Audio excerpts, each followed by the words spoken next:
Oh boy, Anheuser-Busch had an emergency meeting with distributors promising them, don't worry, any other marketing we do, it's going to get checked. Yeah, everybody's pissed off. In one supermarket chain, they're saying they saw Bud Light sales go down 50%. And I kind of feel like in places where it matters, when they actively choose their orders, meaning smaller businesses and regional stores, I bet they're seeing a much bigger impact from the boycott as opposed to like a big venue chain or an arena just says put in an order for 5,000 cases or whatever without thinking about it. Sales dropping, in my opinion, implies individuals at the smaller business level bars and stores are choosing to avoid it. Big corporations aren't paying attention. That makes sense. Now that it's having a huge impact on the regional stores, this emergency meeting means a whole lot. Ladies and gentlemen, we can win this culture war, so we'll talk about that. Plus, we got some other crazy stories. In Tennessee, where thanks to the work of Matt Walsh and the Daily Wire, they actually got child sex change surgeries banned. The DOJ is now intervening and seeking to make sure, as they say under the 14th Amendment, it cannot be banned. And interestingly, in Florida, after they passed a bill that would ban children attending lewd adult performances, a local pride parade in Florida was shut down.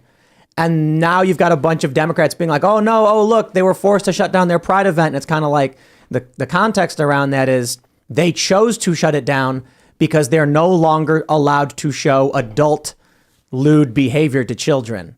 And that's what's happening. So, yeah, we're going to talk all about that. Before we get started, we got an amazing sponsor tonight. It is Cast Brew Coffee. Head over to castbrew.com. and get your order today. Cast Brew has begun shipping. That means for those of you that got in your orders early on, you will start seeing your signature rise with Roberto Jr. Breakfast Blend and Appalachian Nights Colombian or French Roast arriving at your doors soon.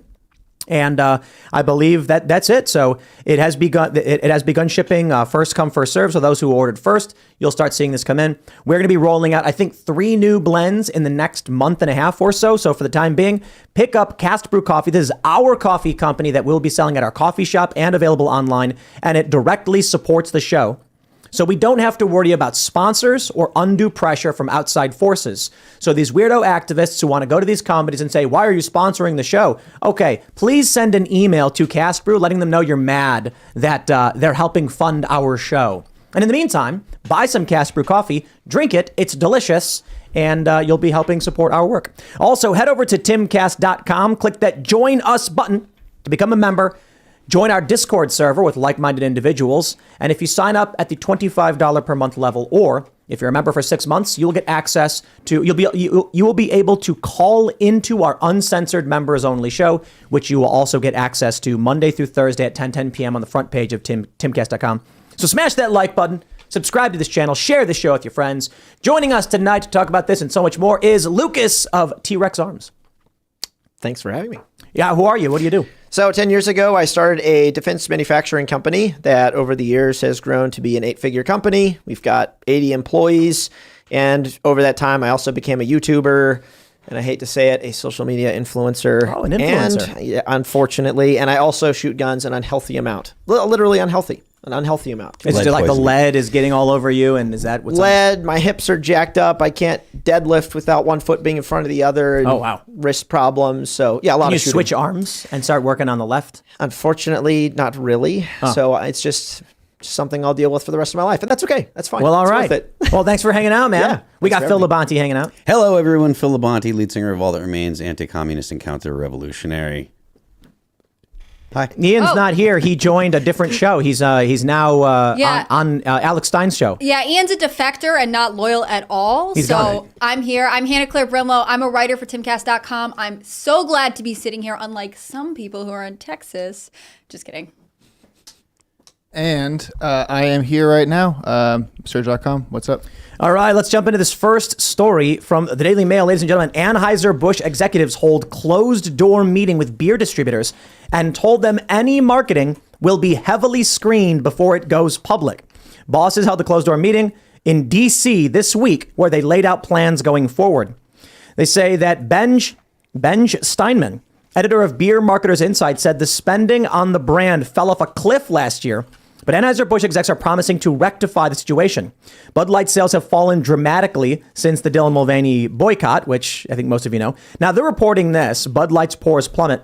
Before partnering with Mulvaney, in April 1st, it dropped by 6% to the 15th. But in one supermarket chain, Bud Light sales plunged 50% at Stu Leonard's. So the tri-state area, this is Westchester County, Long Island, Connecticut, New Jersey. The reason why this story is so significant, ladies and gentlemen, is because this is a Democrat urban liberal stronghold seeing one of the biggest declines. So when we hear Kid Rock is, taking a gun and firing upon a bunch of Bud Lights, we're like, oh, well, yeah, he's Kid Rock, He's out in the country or whatever. He wants to be a cowboy baby or something. And, I don't know, is that what the song was? Yeah, that's right. Okay, well, there you go. With the top let back and the sunshine shining. Boom, you get it. So, but we expect conservatives to do that. When we get news that they're having an emergency meeting in D.C. and in a major liberal area, Connecticut, New Jersey, Long Island, that beer sales are dropping 50% at a major regional supermarket, boycott's working. Yeah. Congratulations, everybody. Stu Leonard's was known as the Disneyland of I love Stu Leonard's. It's the best thing of all Yeah, time. Highly recommend going. The one that was near me had all of the fruits that sing and stuff like that. If you can't keep people in your store, if you can't get them to buy Bud Light under those circumstances, you're just not going to. There's no better grocery store. Being from New England, originally, and living in New Hampshire, the fact that I haven't heard of this chain. It's not. What? It's not as far. Connecticut is the only part of New England that has it. It doesn't get to Massachusetts. You're too far gone. Okay. But it is delightful, and I'm glad that their customers are apparently taking part in this boycott. I never would have guessed. Check this out. They say, on top of the marketing blitz, executives working for Bud Light will go through a more rigorous screening process, according to one Northeast-based beer distributor. Quote, there will be an improved screening process before any marketing hits the public. Executives will have to go through a more rigorous screening process. According to Beer Business Daily, wholesalers received a letter in which executives explained the entire situation, including, quote, this was one single can given to one social media influencer. This can was not made for production or sale to the general public. They are trying to trick people. Mm-hmm. The issue wasn't that one can was made. The issue was Dylan Mulvaney promoting the beer in general. Yeah. We have an influencer in our midst, Influencers make money off of the post, right? It's not that we have to have his face on every single beer can. It's the fact that he is getting paid to promote it, that you guys thought this was worth the money. A lot of money. And worth access to his audience. I think that's the biggest thing. They're trying so hard to act like nothing's happening. But there was that video. I don't know if we talked about it last night, but this guy in Las Vegas, he's a Las Vegas vlogger. It's just what he does. He's walking into stores and being like, I wonder if this is a thing. And then he's like, oh, wow, no one's buying Bud Light. I was questioning whether or not this would have impact, and when it initially started, I was a little apprehensive about the idea. I thought that it would look like people were attacking Dylan, and it has turned into what looks like the most effective boycott the right has seen in a long, long time. I can't remember the last time that there's been a boycott of something from the right that has been this effective. Well, and it's obvious that people are upset with the brand. Yeah. And they're really focusing on the brand and not the person. Which is good, because then it doesn't seem like you're bullying, right? And it was kind of, they were talking about Dylan the first 2 days, which is reasonable because, Sure. Bringing him in and all that. But it turned into the brand, which I think that's the correct approach, because they're the ones that made the decision. They're the ones that make the product. They're the people that people want to buy the product from. Is it now the actual cans or bottles in the stores? It was like a limited run that actually had Dylan's face on them. I think it was. No, they only, from what I remember, and Phil can correct me here, they only made this one can to celebrate 365 days of Girlhood, to mark the 1 year point of Dylan's whole Were those spiel. in stores, or you have to order them? No, you couldn't get Literally, them. they You just couldn't made get a them. custom thing for him. Gotcha. But that wasn't the issue. Right. Because the video I saw first was Dylan with a bunch of beers saying, I don't even know what March Madness is. Let's all drink beer. And then cracking open beer. It had nothing to do with any kind of promotional can or anything like that. And then all of a sudden everyone was like, screw Bud Light. And it's tagged with the hashtag Bud Light partner or something like that. It's denoted as a form of advertising. I think what the strangest part of it, you're right. I'm actually glad that there's not a specific targeting of Dylan Mulvaney, because Dylan Mulvaney is doing exactly what Dylan Mulvaney has always done. And you can have separate criticism of that. But Anheuser-Busch chose to partner with him. And if Yeah. You put people in positions of power in your company who thought this was a good idea. I'm glad that you're starting to rethink this. I would like them to admit that they're just saying like, our rigorous screening process is we will hire some conservatives after years and years of hiring liberals. Probably what they're talking about is, okay, we can't say we goofed up and they're all fired, because then the trans community will say we're horrible and bigoted and all of that. And so I mean, it's a lose-lose for them. And not even that. Here's how I imagine the meeting goes down. They tell everybody, look, we understand your concern. We're gonna have a meeting in DC. Come meet. And they all walk in, and there's a guy in a suit, and he goes, listen, our customers are dumb as dumb gets. They are so stupid. So here's what we're going to do. We're not going to apologize. We're not going to say anything. We're going to completely ignore all of them and let it all blow over. That's what they're saying right now. I mean, I don't know if it's quite that extreme, but they are definitely trying to be like, they're definitely trying to run away from it as opposed to addressing it and saying they're sorry. And I do think that apologizing is appropriate because they're seeing a distinct reaction from their user base, from their customer base. My severed trust. That's what brands are built on. Many of you may be wondering, why is this so important? Why have we talked about this for 3 weeks now? Why are we leading the show with it right now? Because I want to make sure that every major corporation knows that when you engage in sponsorships and advertising like this, it will be so toxic to your company, you will be reeling from it. There has been no it's been entirely no negative response from all of the, essentially since since June became Pride Month and has been celebrated so openly in the West and for probably the past 10 years or so. There's not been any kind of considerable pushback, and to see something, pushing back to say, hey, maybe we should moderate this a little bit, because at this point, the trans question like that is not built on solid arguments. There's a lot of questions. There are people that there's evidence that it's not a good idea to. Well, Europe bans it. Yeah, exactly. So they like multiple countries in Europe have said, nah, it's not working. And then there's even been several studies showing that it could increase suicidal ideation. Yeah. So let's make sure we're helping people. 100%. But more to the point, my biggest concern is they effectively sponsored ElsaGate. Right? The easiest way for me to explain what went down with the Dylan Mulvaney sponsorship is a person exploited an algorithm to produce strange and off-putting content that was offensive to a lot of women, a lot of and men. And then Budweiser did no research, said, look, this person's got followers, it must be popular. But I do think it's a fantastic wake-up call as to what AI is doing to humans. Humans and what AI promotes, or I shouldn't say AI, but algorithms. Sure. It is incongruous. Just because someone has views does not mean they are popular. And this proves it. And I hope that if we keep the pressure on, then other corporations will start to realize, like, hey, look, just because that person's on TV doesn't mean they're popular. You got to get the algorithms to really internalize retweets or not endorsements. That's to right. really get that idea to go to really. I used to see. Sorry, I was gonna say. I've heard some YouTubers say, like, yeah, I don't care if you dislike my video. Any interaction actually helps. I don't know if that's still the case. I'm not that experienced with YouTube, but it still is. Yeah. So really, like, anyone commenting on Dylan's post being this is terrible is actually just still helping. Do you get into the comments on T-Rex arm stuff still currently? As much as I can, and primarily to learn more about our customers, not any other reason. We talked to some marketing folks last week who said, even if your company responds to every comment on, Instagram, YouTube, Facebook, that greatly affects the algorithm. Even if you stop by and go thumbs up, you're adding to the comment count, and that makes a difference. So when do you get the trans shooters? Well, out on the yeah. Wait a minute, that's a terrible phrase. Oh my God! Hold on. I had no idea what you're talking Back about. up! I apologize. I disavow. I was like, whoa, Bill. Whoa! Disavow. No, I posted a photo a year ago, and it was a gun on a trans flag, and I said something like "trans rights are human rights, trans gun rights are human rights," and I got a false I believe it was a false DMCA takedown. Activists started, this is the weirdest thing. Leftists screen grabbed my post and then started insulting me over it.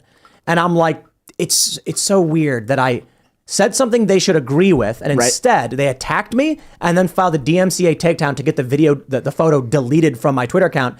And then I'm just like, I don't know what these people think, because I'm like two-way all the way. I had a guy tweet at me saying, you think only white people should have guns. I'm like, what are you talking about? I think the Black Panther should be marching around with guns all day, every day. And they're like, oh, okay, base.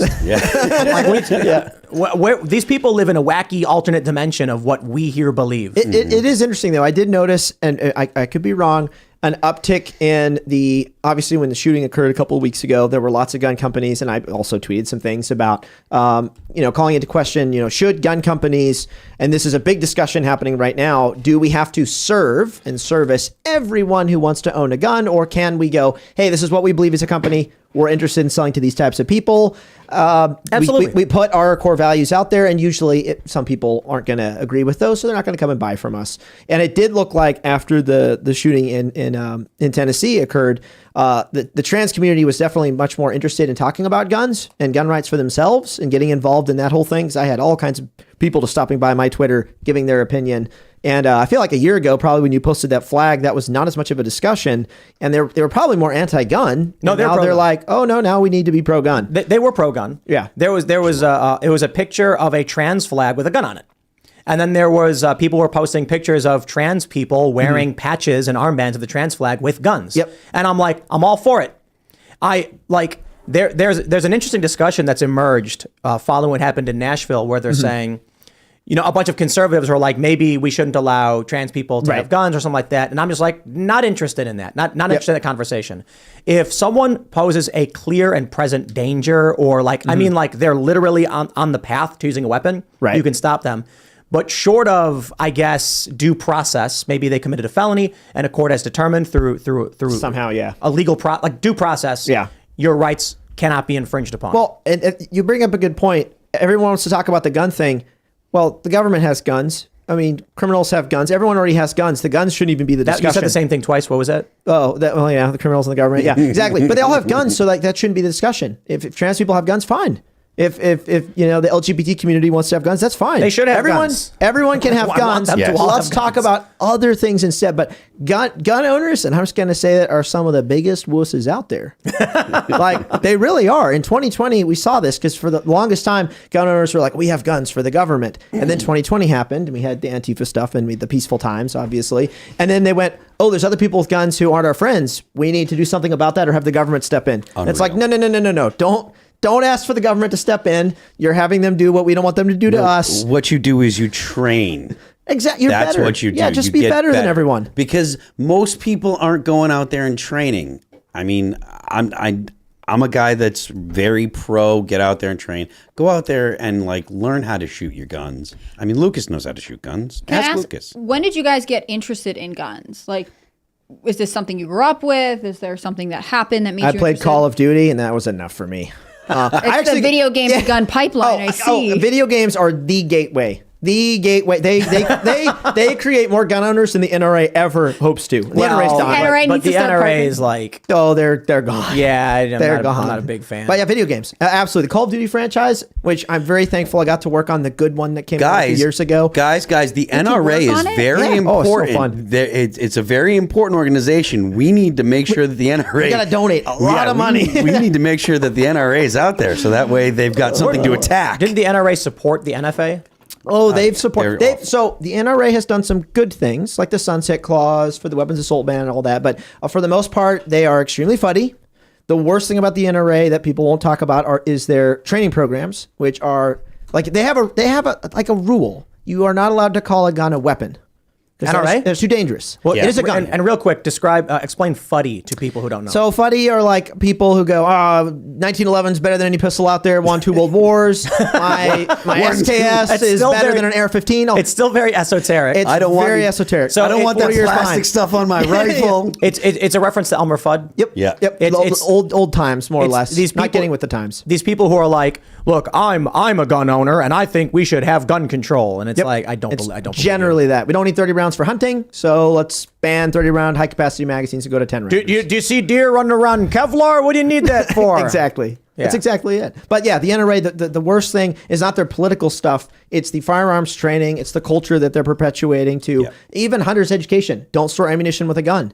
The gun's pretty useless without the ammunition. Like, you actually want to keep them together because weapons are for people, not just for Bambi. Well, but these and people, they train them young that way. These people have never loaded a weapon. No. And so I can tell you this, right? I got a 30-30 Winchester repeater. It's amazing. And it's real difficult to load the 30-30s. Yeah. Oh, yeah. They get stuck. The plunger gets stuck and all that stuff. And then when it comes to loading, even like, a Glock with 9mm, they have speed loaders for a reason. Yeah. If you're trained and you practice, you can load it fairly quickly.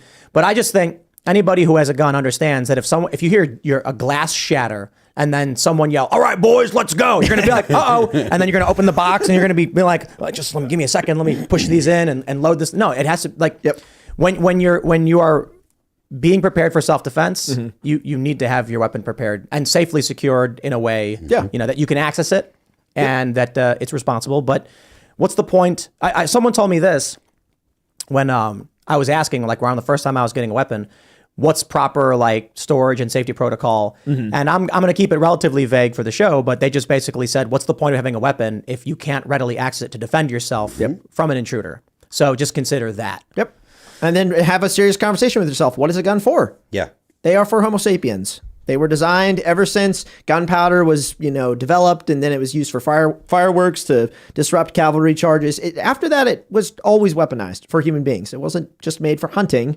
Like, that is what they're for. And the problem is gun owners. Well, it's a weapon. Every time I say that, they go, "Oh, Lucas, you can't say that because then the left's going to use that to ban stuff." I'm like, no, the reason we're in all this mess and gun regulations are happening is we've always been on the defense, and culturally we're losing because of it. Yep. We won't just say the facts and what's going on. I think it's fair to be more general. Weapons are for destructive ends. Yep. And that doesn't mean it's always bad. Destructive things can be good things, right? If you're defending someone. A machete, for instance. You're using it to go and clear brush, to carve a path through the woods, to help people more freely move about.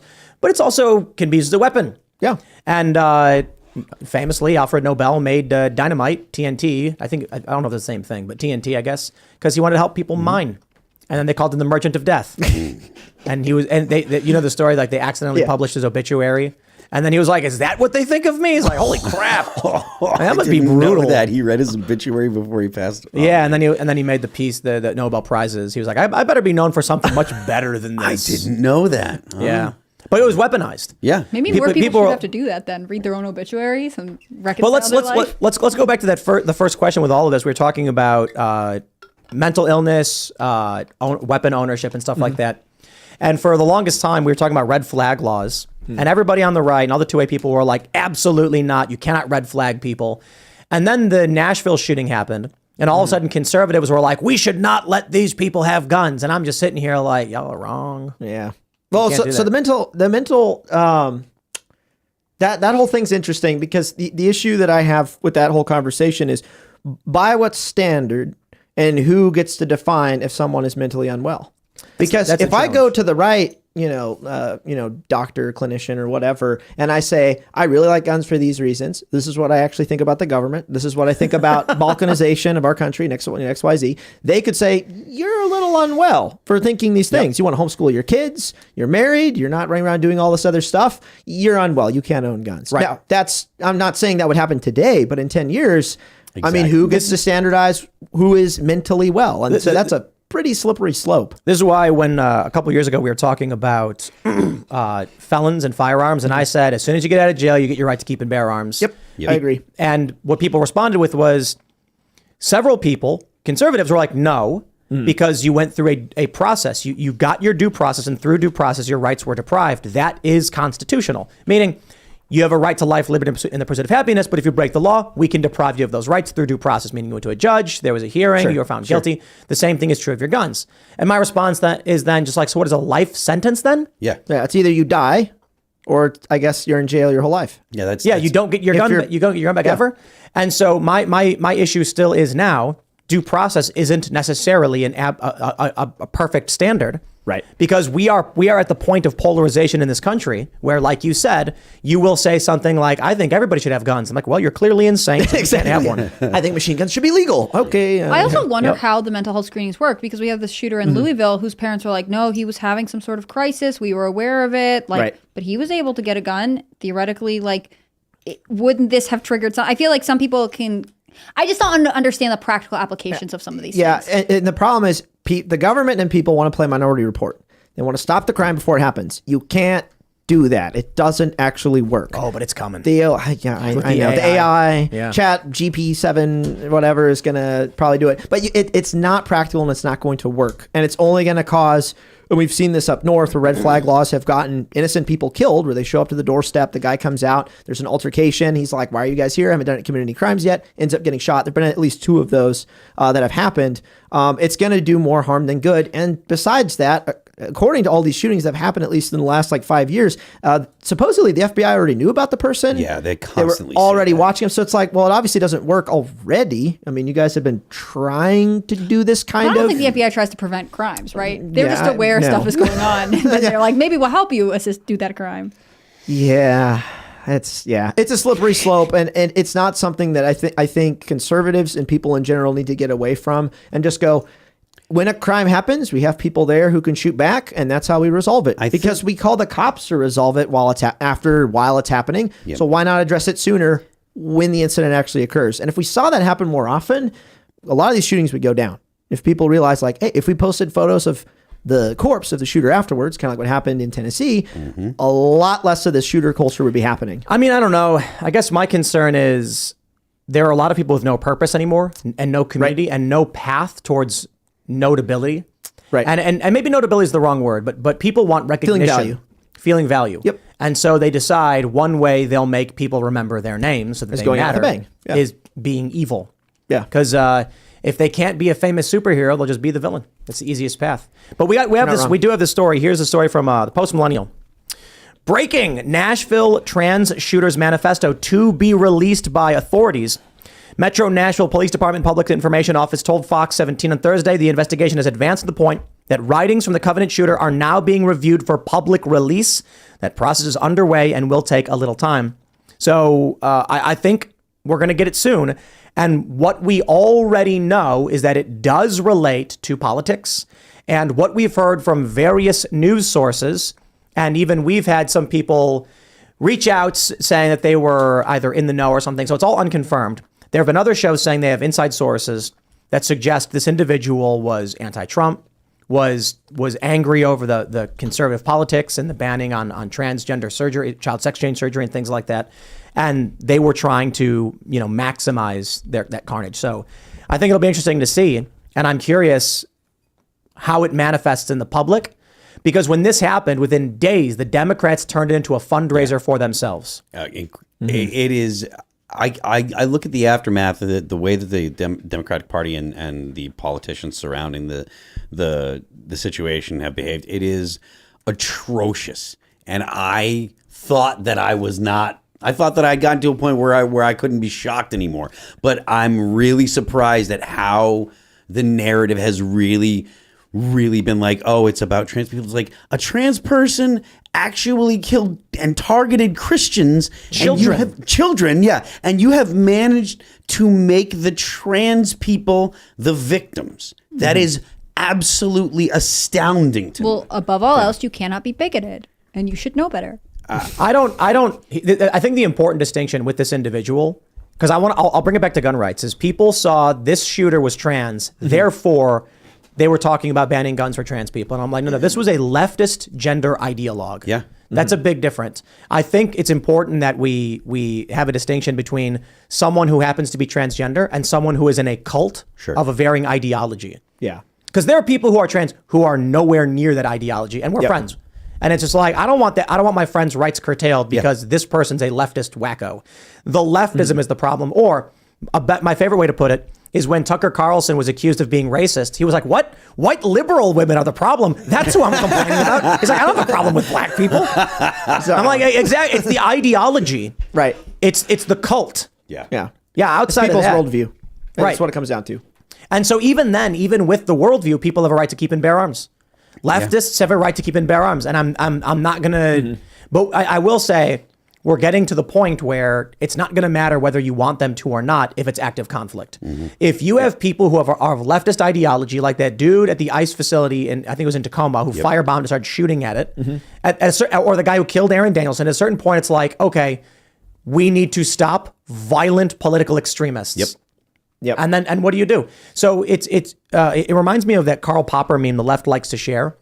If you tolerate intolerance, intolerance wins. And that's how they justify banning people's speech. And I'm like, I believe in the right to keep and bear arms for everybody. I believe in free speech, free press, religion, all that stuff.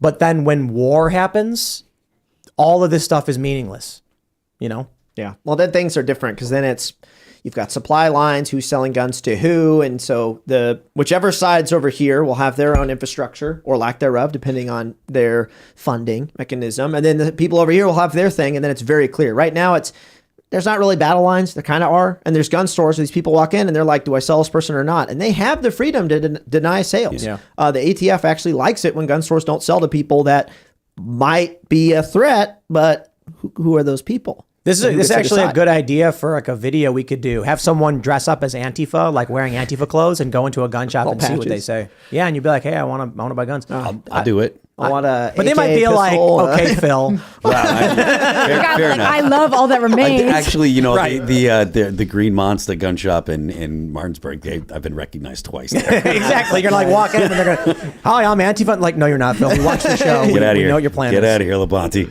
But I think the appropriate response is if someone wearing Antifa gear walked into a gun shop, they should be like, "Let me know what you need." I don't think that is the philosophical challenge right now. Should a business be like, "No, you are our enemies. You are dangerous, and I will not sell you this weapon"? Because that's actually a fair point. Correct me if I'm wrong, but if someone at a gun store has suspicions that a person may use a weapon for criminal ends, They can deny sale. but isn't it a requirement to deny sale? Probably it technically probably is. It Or probably is like, hey, don't sell them that gun. You don't want to be the guy. If a pretty cop comes to you and says, "Did you think this guy was going to and they look sell at the something?" tapes and then be like, "Yeah, I totally thought he was going to go shoot up the mall, and I sold it anyway." Yeah, he said something. I did it. I wanted the money. You don't No, know I'm what pretty to sure they get in Yeah. trouble. If they're like, the guy came in and he was talking about committing a crime, and I Yeah, said, "Well, here's your weapon." Like, nah, you Yeah, can't do sweating that. everywhere. Yeah. Really Sweat on the effectively an floor. accessory to the crime. Yeah. Then, So then right? if someone comes in wearing Antifa gear, You could. I you might be believe like, "Oh man, I don't know, dude." Well, yeah, if it's like, let's go back to the peaceful times in 2020, and someone walks in right then when all that stuff's going on in, let's say, Oregon. Oh, hands down. Yeah. I think there would be a good case to be like, you know what, I'd rather not sell to you. You I can think go to this- someone else. Slam dunk case. You're not the kind of person I want to assist. I'll stop there. I say if I owned a gun store and it was during the summer of love and someone with Antifa BLM gear came on, I'd be like, "Get out right now." One of my closest No friends, questions. one of my closest friends in New Hampshire, the gun shop that Highlander Arms, a buddy of mine owns. If someone went in there and he knew that they were a leftist, there is no way. Yeah. he would. That's most gun stores. He'd kick them out himself. Like Most gun stores, you think, would do that? Okay, not all. I'll take that back. The ones with backbones, so maybe a little bit less than half. But like Dick's Sporting Goods wouldn't, right? Like No. they would be like, "Okay, here you Yep. go, have a good time." Yeah, but I feel like if a guy with like an Antifa bandana and like a shirt and everything walked in there and it was like, "It's time to go fight for justice. Where are the guns?" They'd be like, "Right this way, sir." And they'd walk him over and be like, "Here we have a 12 gauge." And It also depends. Is it a chain, a Yes. place we don't have control, or is it a little mom and pop gun shop where the owner is literally there at the desk? Because there's a huge difference between the service you're going to get from both places. Like the little gun store in my county, no, that guy would totally deny sale. But if it were Dick's Sporting Goods, no, that employee's just going to be like, I can't do anything. I don't have the think it's freedom. It's a corporation. I can't do it. I don't And think sell it. he would even say that. He'd be like, "Right this way, sir." Yep. And he would sell it. Here we have a fine selection of firearms for you. Exactly. they would have no idea. Do they make exactly- I don't commission on care. gun sales at Dick's Sporting Goods? He'd be like, "Buy an extra." Yeah. Well, and Dick's Sporting Goods got boycotted. They don't even sell guns anymore, I don't think. Yeah, That was a they few do. years They ago. do. don't sell They still rifle. do? They don't sell ARs. They also sell ARs. Okay, I was gonna say They sell shotguns, Definitely I what think. happened to And me. like- FUD guns. and like Bud guns. and I think they sell like 1022s and stuff like that. Yeah. FUD guns. Yeah, If you okay. FUD guns. If you go Well, the to 1022 is great. They're to be great. honest. Those are great. if you go to the Dick's out here in, I think it's a Dick's in Maryland, they have basically just shotguns, and I think they might have some 22s. And it's silly. It's pandering. They pulled Well- the ARs like what was it, 4 years ago, after a shooting, and they were like, we're not going to sell those weapons of war. We'll just sell shotguns. And then Yeah. Walmart, same thing. Walmart pulled out like I think it was 6 years ago, and then they finally removed all guns. So let me ask you a question. If we were talking about maximizing defense, minimizing collateral damage, being safe and secure, which would you prefer? You're in your house, You have, I don't know, let's just say like, what is it, like a 72 caliber Sabo slug for deer in your 12 gauge, or you have like an AR-15. AR hands down, 100%. But, like, short barrel, suppressed. And that's so illegal, right? Like suppressors, it's just like restricted. My point is just, Joe Biden says to fire the shotgun into the air. Scare them away, yeah. And they're trying to sell people like buckshot for home defense. Or birdshot. Or birdshot. But either way, like, I kind of feel like it would be fairly brutal to use a 12 gauge on somebody in your home and put like a 10-inch hole in their chest. Oh, it'd be very violent. This is correct. Not, but this is the problem with shotguns. And again, this is like FUD knowledge from the past. Shotguns are so much harder to use well by an untrained person than handing them an AR-15. I mean, the AK-47 originally was designed for the average conscript to use, very simple to manipulate and function. A shotgun, on the other hand, if it's a pump, you got to pump it every time you pull the trigger, which already mentally, if you haven't trained that, most people aren't going to rack a second round. Yep. That's just how it's going to be. An AR, it's 30-round mag goes in, pull the charging handle, safety, and I can pull the trigger 30 times. And I'm good to go. Super simple to use. And the recoil. When we go out to the range with people, man, they think the shotguns are the easy ones. Yeah. And I'm like, we have the shoulder pads for the shotgun if you want to use them. Like, why? Like, no. It's like, you might want to try using the AR-556 or whatever, because you're not going to, you might be like, oh, wow, that was it. But that's the point, I guess. The argument being made by the gun control people is too easy to use. Yep. Shotguns are hard. And they don't even know exactly what the only argument they really use is inconsistent arguments, because it's inconsistent. It's a weapon of war. It's what the military has. And I'm doing a video on it next week. Is an M4A1 the military has the same as a civilian AR-15? Well, it actually turns out civilian AR-15s are better.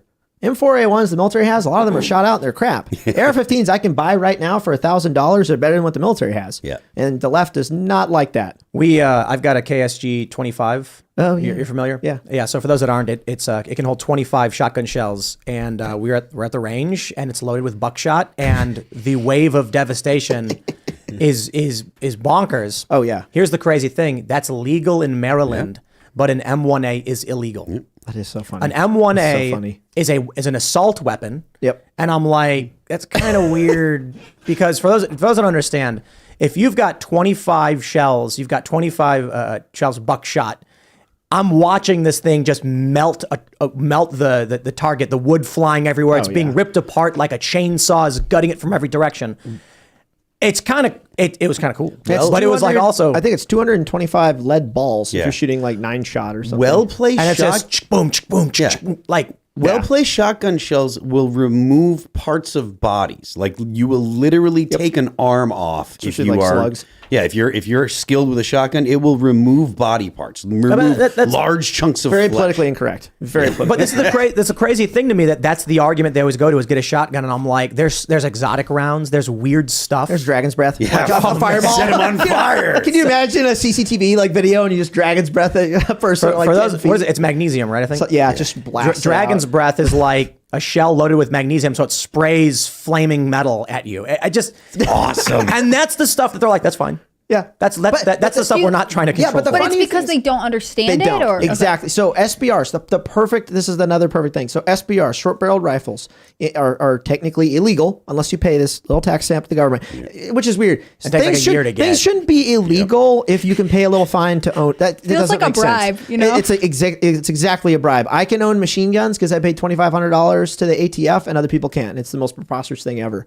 But an SBR, a barrel below 16 inches is technically illegal unless you do paperwork, do a tax stamp, pay $200, but is less lethal than a 20-inch M16, which will penetrate body armor with the right ammo, and a little 10.3556 can't. So they don't know what they're doing. Obviously, with the regulation, they're old, they're outdated. But a 20-inch M16 is way more lethal for the average person. What's going on with this pistol brace ban they just did? I saw there was a video of members of Congress questioning the ATF, and the ATF couldn't answer basic questions about. They didn't want, which is typical. That is a normal thing to see when you see Congress people interrogating people that are in the regulatory body, the ATF, that is charged with regulating firearms.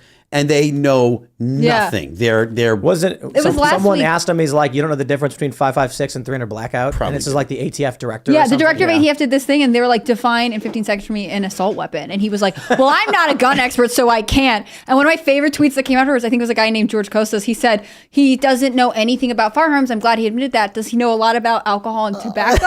And like, what is this guy doing? yeah, right. Yeah, it's like, name your favorite booze. Oh, look, I'm not a drinker. I don't know anything about it. Like, Well, I am not an expert. So. That's the kind of person Budweiser should hire, though. That's right. Oh, gosh. And then tobacco? That's just. But he's also the Can we person- get rid of this agency? It makes no sense. makes Okay, no but sense. there's a problem with that. There's actually a problem with that. You tweeted about this morning. I saw, this. yeah. Because I was talking to someone at the ATF a few weeks ago, an inside man, just getting some information. And they don't like the FBI. Nobody likes the FBI. I don't think anyone in America, if you were sitting in a bar and a guy, you said, hey, what do you do for work? And he said, I work at the FBI. You wouldn't think X-Files? if somebody before my time. If an FBI agent come up to me like, I'm with the FBI, and I go, oh yeah, X-Files, I'd be like, really? Tell me everything. Yeah, I tell me about the I no only one's like gonna- that guy who's in Bones and helps her with her cases. He's cool. Yeah, but the TV average FBI agents we like, I guess. the average American won't thank an FBI agent for their service. They're not going to do that. Not right now. But so I was talking to my ATF guy, and we were talking about where was I going? The brace thing. What did we just talk about a second Abolishing ago? the ATF. Abolishing the ATF.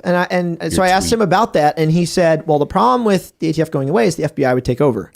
And they have infinite resources. They're weaponized way more easily by the administration. Like, technically, they've been trying to weaponize the ATF for political means, and they put through an executive order, I think, in 2021. It's still not in effect this year. That's how slow moving the ATF is, which is good for us. Like, I actually don't mind. That's pretty cool. So my tweet was essentially, the ATF should get removed when the gun laws are removed at the same time, so the FBI can't do anything squirrely and weird.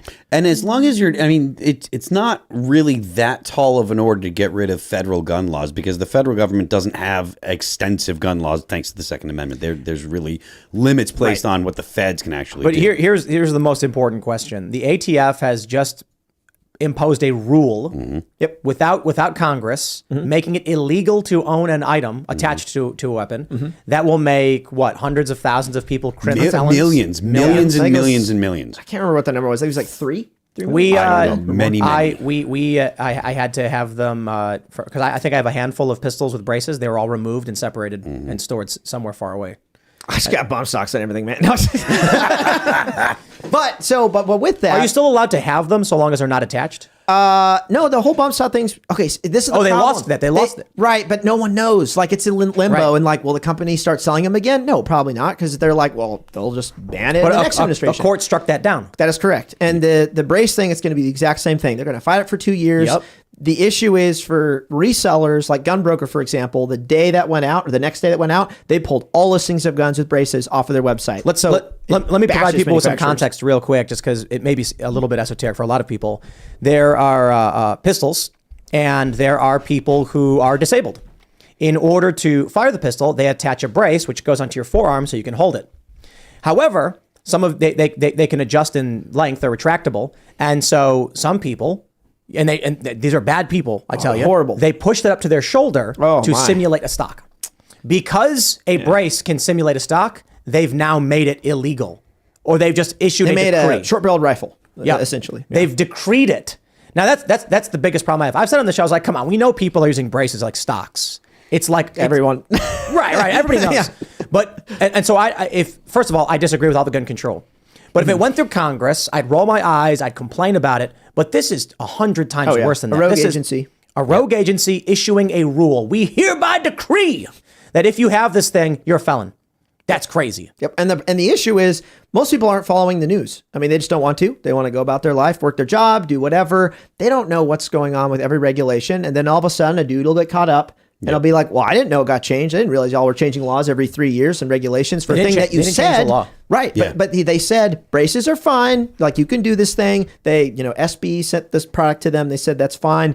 And so everyone bought them. And then, you're going to change your mind on it and go back on it. And that's going to screw over all the people that don't pay attention to the laws. Because, I have a hard time paying attention. I literally do this for a job, keeping up with all the regulations. I'm probably a felon 5 days out of the week. If I didn't cover the news, there's no way I would have known about this. No. And so sure enough, when the news comes out, it's like, okay, we got to go. And I think I like 3, and we took them off and we moved them and stored them somewhere else. I mean, I am I'm a guy that shoots a lot, and I pay a lot of attention to guns, and I'm active in the gun world, and at least enough to be aware of what's going on. And to think that the average person is going to do that kind of stuff when they've got a family, they've got work, they've got kids, they've got all Got an election coming up. They're like, what do I do? It's like they're normal people with normal lives, and that's something that I think a lot of people that are wrapped up in this kind of stuff don't realize. Your average person doesn't spend their days paying attention to the details about what laws are passed or whatever. And when you can go to like Runnings in New England, there's this it's essentially Tractor Supply that sells guns as well. But you can buy a 10-inch pistol, or you could buy a 10-inch pistol. And, some dude just goes and he's like, oh, I can pick this up for $1,500, go home and I shoot it once in a while, that doesn't watch gun tube stuff. And he doesn't know that he's now a felon or he's going to be a felon or whatever. Do you see, that's ridiculous. You see that viral video of that Gen Z Democrat where he was like, we're coming for your guns. Yes. We're going to win. We're going to take them. We're not sitting hired by the White House. Mm-hmm. You invited him to your house? No, he's hired by the White House. No. I was going to say, you should invite him to your house. I'll take him to the range. I mean, I'll have to have some people there so I don't get like Chris Kyle or something. But I tweeted, they already lost. Ooh, the gun control people. Oh, yeah. Not only are we looking at 27 constitutional carry states, it's, I think Nebraska and Florida are next to go into effect. Yep. But 3D printed guns exist. It's done. There's nothing they can do about it. Well, I won't say what I was going to say. I was going to say ammo. So they tried to go after ammo a few years ago, green tip ammo. That's honestly, yes, steel penetrator. It's all right. It's not that great, but it works. But they tried to go after ammo, and the thing that gun control people could do if they were smart is they would go after, they would use OSHA compliance, and they would try to shut down businesses and make it harder for businesses to function. Businesses would have to raise the prices to offset that. And I know, but I'm telling everyone who's on here who needs to understand these things. Because I run a business. I can actually talk about this. That's how they could actually shut down a lot of people from owning guns and make it so only people in like the six-figure income bracket could actually afford guns. That would be the way to do it, because they're not going to actually ban weapons anytime soon. But in states like Washington, I mean, they just did. And now that's being fought. So in some of the really blue states, like super blue states, I think we will see those bans like at least be in effect for another 10, 20 years until culture can shift and change. But nationally, it's not going to happen. I just want to point out, like, it's kind of amazing that we are winning this well. Gun rights are winning so tremendously. It's like not even a contest. It's never been popular in America, no matter how much the media says. It's never been popular when you get down to the individual level to take guns away. If you talk, that's why they've always. Wait. It wasn't until I think 2008 with was it Heller in D.C. that people were actually able to have guns legally nationwide. Go ahead. We had in the 80s. Most states would not give you a gun permit. Right. You couldn't have guns. Mm-hmm. And then you watch around the year 2000, constitutional carry starts popping up state by state. Mm-hmm. And now it's 27 states. Mm-hmm. Yep. So Nebraska, so it's 25 in effect. Florida just did permitless concealed carry. Nebraska, I think, went full constitutional. Am I wrong? Yeah, just today, I think it was. And more coming. It ain't over here. More and more states are going to implement. I think the big frontier is going to be. And the issue right now is the federal government still controls who gets to sell guns. Mm-hmm. That is the whole FFL, the whole thing, the Gun Control Act or whatever it was. That is the actual, like the final frontier of getting rights back is when can states just get to do it on their own? They get to have their own system for choosing who gets to sell guns. That's a 10th Amendment violation? Did they get to before? Did Yeah. states ever get to control who sold guns? I'm not up on my gun history. I think back in the day they took guns to schools. Yeah, actually, the thing is, a lot of people that are anti-gun will sit there and they'll say, "Well, you never had this right, you never had that right, et cetera, et cetera." But that's essentially spinning reality on its head, right? Because the idea that you were prohibited was foreign to a free people. Mm-hmm. If you are by your nature free, then the idea that you don't have this right is completely foreign to the concept of you being free. New. It comes with your liberty. The fact that you're free means you don't have to ask permission. And that doesn't matter what the context is, and it's so the idea that, the government is creating this right and et cetera. No. The government doesn't create liberties. Liberties exist. And then the only thing the government can do is infringe upon those, which the Second Amendment is ostensibly supposed to prevent, which it does a poor job of in my estimation. Although it did help with the Bruin case. It did. They did go back to that and go, hey, according to this thing, in order to pass regulations, you can't just say it's for public safety. Because you can't actually you can't argue that. So you can't do it anymore. The bump stock thing, that was a while ago, wasn't it? They struck it down? I think it was sort of struck down and then it was kind of struck down again because there was something about it recently. Yeah. But again, I didn't really pay attention much But to it. they're once again legal. Yeah. Yes, but I don't think anyone will come out and start selling them or putting them on gun broker or anything like that So because it's still kind of that weird burnt child syndrome. They're like, it's a bump stock. Yep. Trump banned it. Don't really want to do anything with it. And the real thing they're doing is when they say pistol braces are banned, people get rid of them, detach them, Stop selling them. Companies go out of business. and then they lose. And then people are like, well, we don't have them anymore. Yep. Right. Businesses that make them go under. Yep. SB is probably, they haven't been able to sell them for the last, couple of months. So it's 2 months of revenue lost. Wow. Or 3 months, whenever that was. And I had this conversation with them. They're the biggest brace the company. Like that's literally how they got started, SB Tactical. And they said, hey, our goal, and this is what I really appreciated about them. They were actual zealots for the cause and not just capitalists, but they're capitalists with a conscience. They said, we would love to put ourselves out of business by getting SBRs taken off. Yeah. So then we don't have to make these stupid things. We'll pivot and make stocks and we'll be fine. So yeah, they're probably 2 months out of revenue. They're putting all their efforts into the political fight. There are disabled people who use them. Yeah, sure. So you still do need pistol braces. Yeah, they'll make. They would definitely make a lot less, but not as much. But yeah, That's a thing. Like the problem is, we will be honest about the fact that people are using them as stocks. I mean, I got tons of YouTube videos doing it, so the evidence is there. And then, but because of that honesty, our political rivals will weaponize, like they will not be honest back. They'll claim the AR-15 needs to be banned and then completely ignore every other weapon and every other, whatever. Mm-hmm. Yeah. Well, I think that's a lot of the issue. It's my issue, and I've been speaking about this for like the last 6 years, is gun owners sugarcoat, like the modern sporting rifle is a perfect example. Companies go, well, we can't call it an M4. We can't call it a weapon. So we're going to call it a sporting rifle. And that right there communicates to people that, oh, this is a privilege, not a right. Yeah. It's just a sporting instrument. It's for 3-gun or 2-gun or shooting sports, which people aren't. When the M&P15 in 2020, the M&P15 was the best-selling rifle in the nation. An AR-15 with a front sight post, 16-inch barrel. People were not buying those to shoot competitions. We did not see a rise in shooting sports, USPSA, multi-gun, 3-gun, when all those rifles were getting bought. That's not why people are buying them. But companies go, we're going to call it a sporting rifle so that we get some heat taken off of us. But all that does is communicate to gun owners, this is a privilege, not a right, and it's going to cause issues. And I've literally told companies, like, they've asked me, hey, what should we do to modernize our brand a little bit? And I just go, dump that name. Get rid of it. It's doing more harm than good long term. It might be fine right now, but in 10 years, what's it going to do to the culture and how people view guns? Yep. Let's jump to this next story, which is not about guns, but is about the Department of Justice from the Tennessean. DOJ challenges Tennessee's ban on transgender care for minors. The first thing I want to say is I take issue with the title of this article, so I'm going to rephrase it for the sake of honesty. Department of Justice challenges Tennessee's ban on child sex change surgery. I mean, you laugh, but like language is a huge component of how the left plays politics. 100%, absolutely. And this is exactly what was banned. They don't want medications, puberty blockers, hormones, and surgery for children. So these children have to, be adults before making these decisions. But now the DOJ has announced that they are going to, under the 14th Amendment, try and block this ban from happening.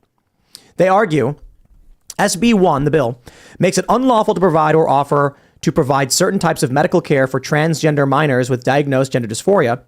SB 1's blanket ban prohibits potential treatment options that have been recommended by major medical associations for consideration in limited circumstances in accordance with established and comprehensive guidelines, et cetera, by denying only transgender youth access to these forms of medically necessary care while allowing non-transgender minors access to the same or similar procedures. What? There's always did you catch that? But let me read it. It discriminates against transgender youth. The DOJ is arguing that non-trans kids are undergoing sex change surgery. Well, if that's the case, we got a bigger problem than just this one bill. There are caveats in most of the bills, including Tennessee's, that say children who are born with a, genetic defect, they don't identify as trans. There's literally something wrong. They're intersex. There's another issue at play. They can get hormonal treatment or something like that. But those people are not in the same sphere as I'm not sure what my gender right. Yeah. Right. And it's determined very much by their genetics and their biology as opposed to their psychological condition. Like, how often does that?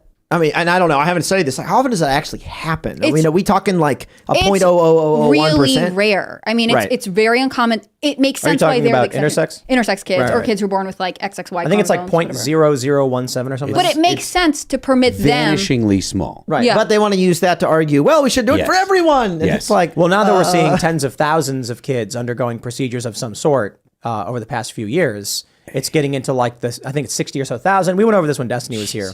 Mm-hmm. Yeah, 40 some odd thousand taking cross-sex hormones or puberty blockers, and then it's in the thousands of teenage girls who are getting mastectomies.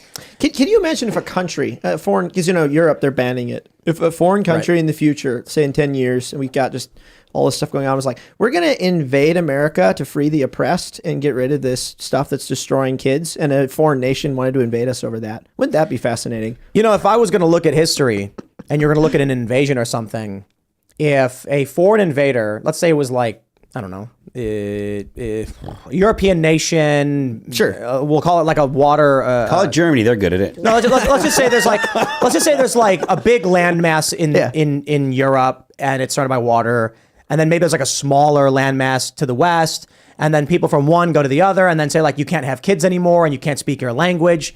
One way to get rid of that lineage is to stop them from having kids, aborting their kids, or sterilizing their kids. Yep. That's one thing. So when I see this is why I keep saying like it really does feel like Democrats hate their own constituents. Because like if you went to someone and said, have you considered sterilizing your children? It sounds like you're insulting them. I think there's a deep nihilism that comes from most of the philosophies that come from the left. I think that there is a real significant dislike of humanity. The whole environmental movement, I feel like, is anti-human.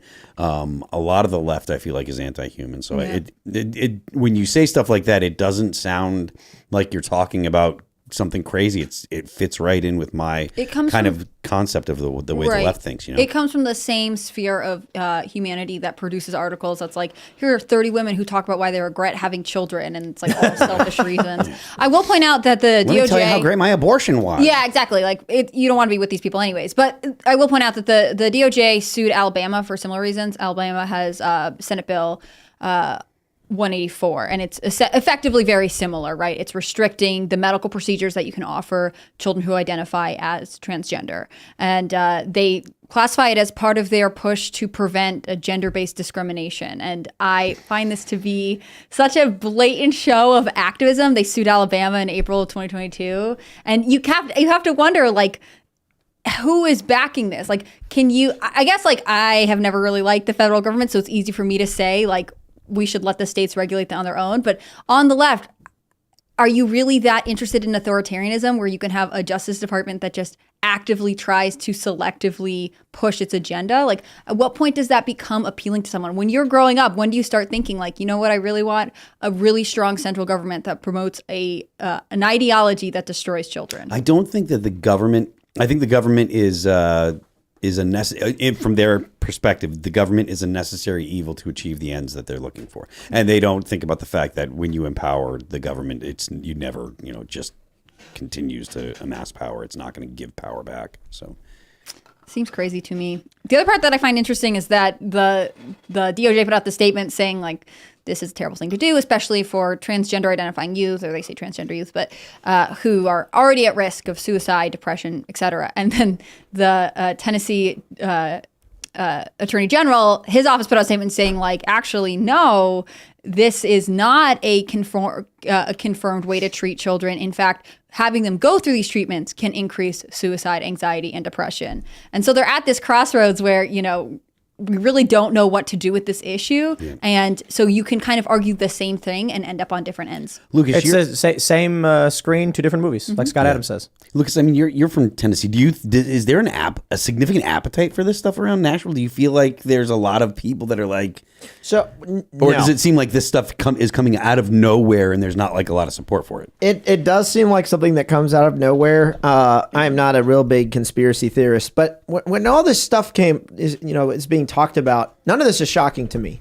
And the reason this isn't shocking to me is for the last 50 years, everyone has been desensitized to being okay with murdering babies. It's something like 63 million, I think is what I wrote down. I was doing some research earlier today. 63 million babies have been aborted in the last 50 years just here in our country. Wow. So over 50 years, people have been desensitized to it's okay. It's acceptable. We can do it at 4 weeks, 6 weeks, 8 weeks. I think someone was telling me it was either the West Virginia governor a couple of years ago was saying after the baby was born, or it was Virginia governor. I can't remember. And so with all this trans stuff about kids, if people don't value their children before they're born, why would they value their children after? But the abortion thing, it is important to point out, of the 63 million, it was probably like 63 million Democrats. Mm-hmm. You know what I mean? But you know, it's not meant to be snide or rude or funny. Sure.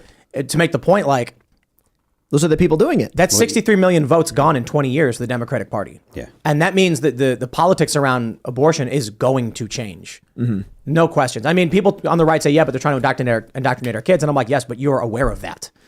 So as long as you're aware and you're resisting it, then the likelihood they convert your kids into being, anti-baby, is very low. Well, and the trans thing too. I mean, I've only seen a few, stories come out of kids afterwards who say they regret, you read it. There's a lot. Honestly, it's probably the most sad, depressing thing I ever see are the stories of those kids who are like, I can never get this back. I made this decision, or my parents had me make this decision. I can't do anything.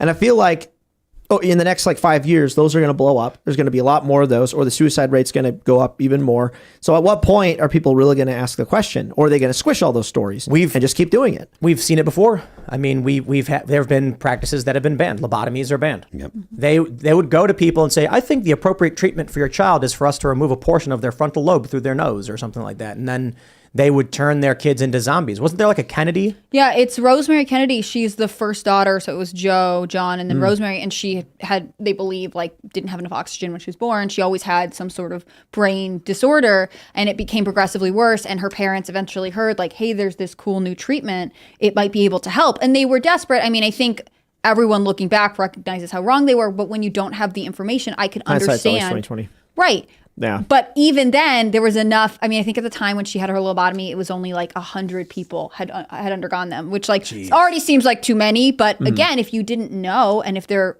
as they were, misrepresenting the results of these things, I mean, I understand wanting to help the people you love, and especially if you're desperate. But I think it's obvious in this case that waiting is the best course of action, right? Offering other forms of therapy and really discussing with your child what's going on is so much safer than saying, take these drugs, alter your body. Well, and I also feel like I saw a video, I think it was Jordan Peterson who posted it earlier today of, and this obviously isn't happening for everyone, but it's probably happening more than people want to admit.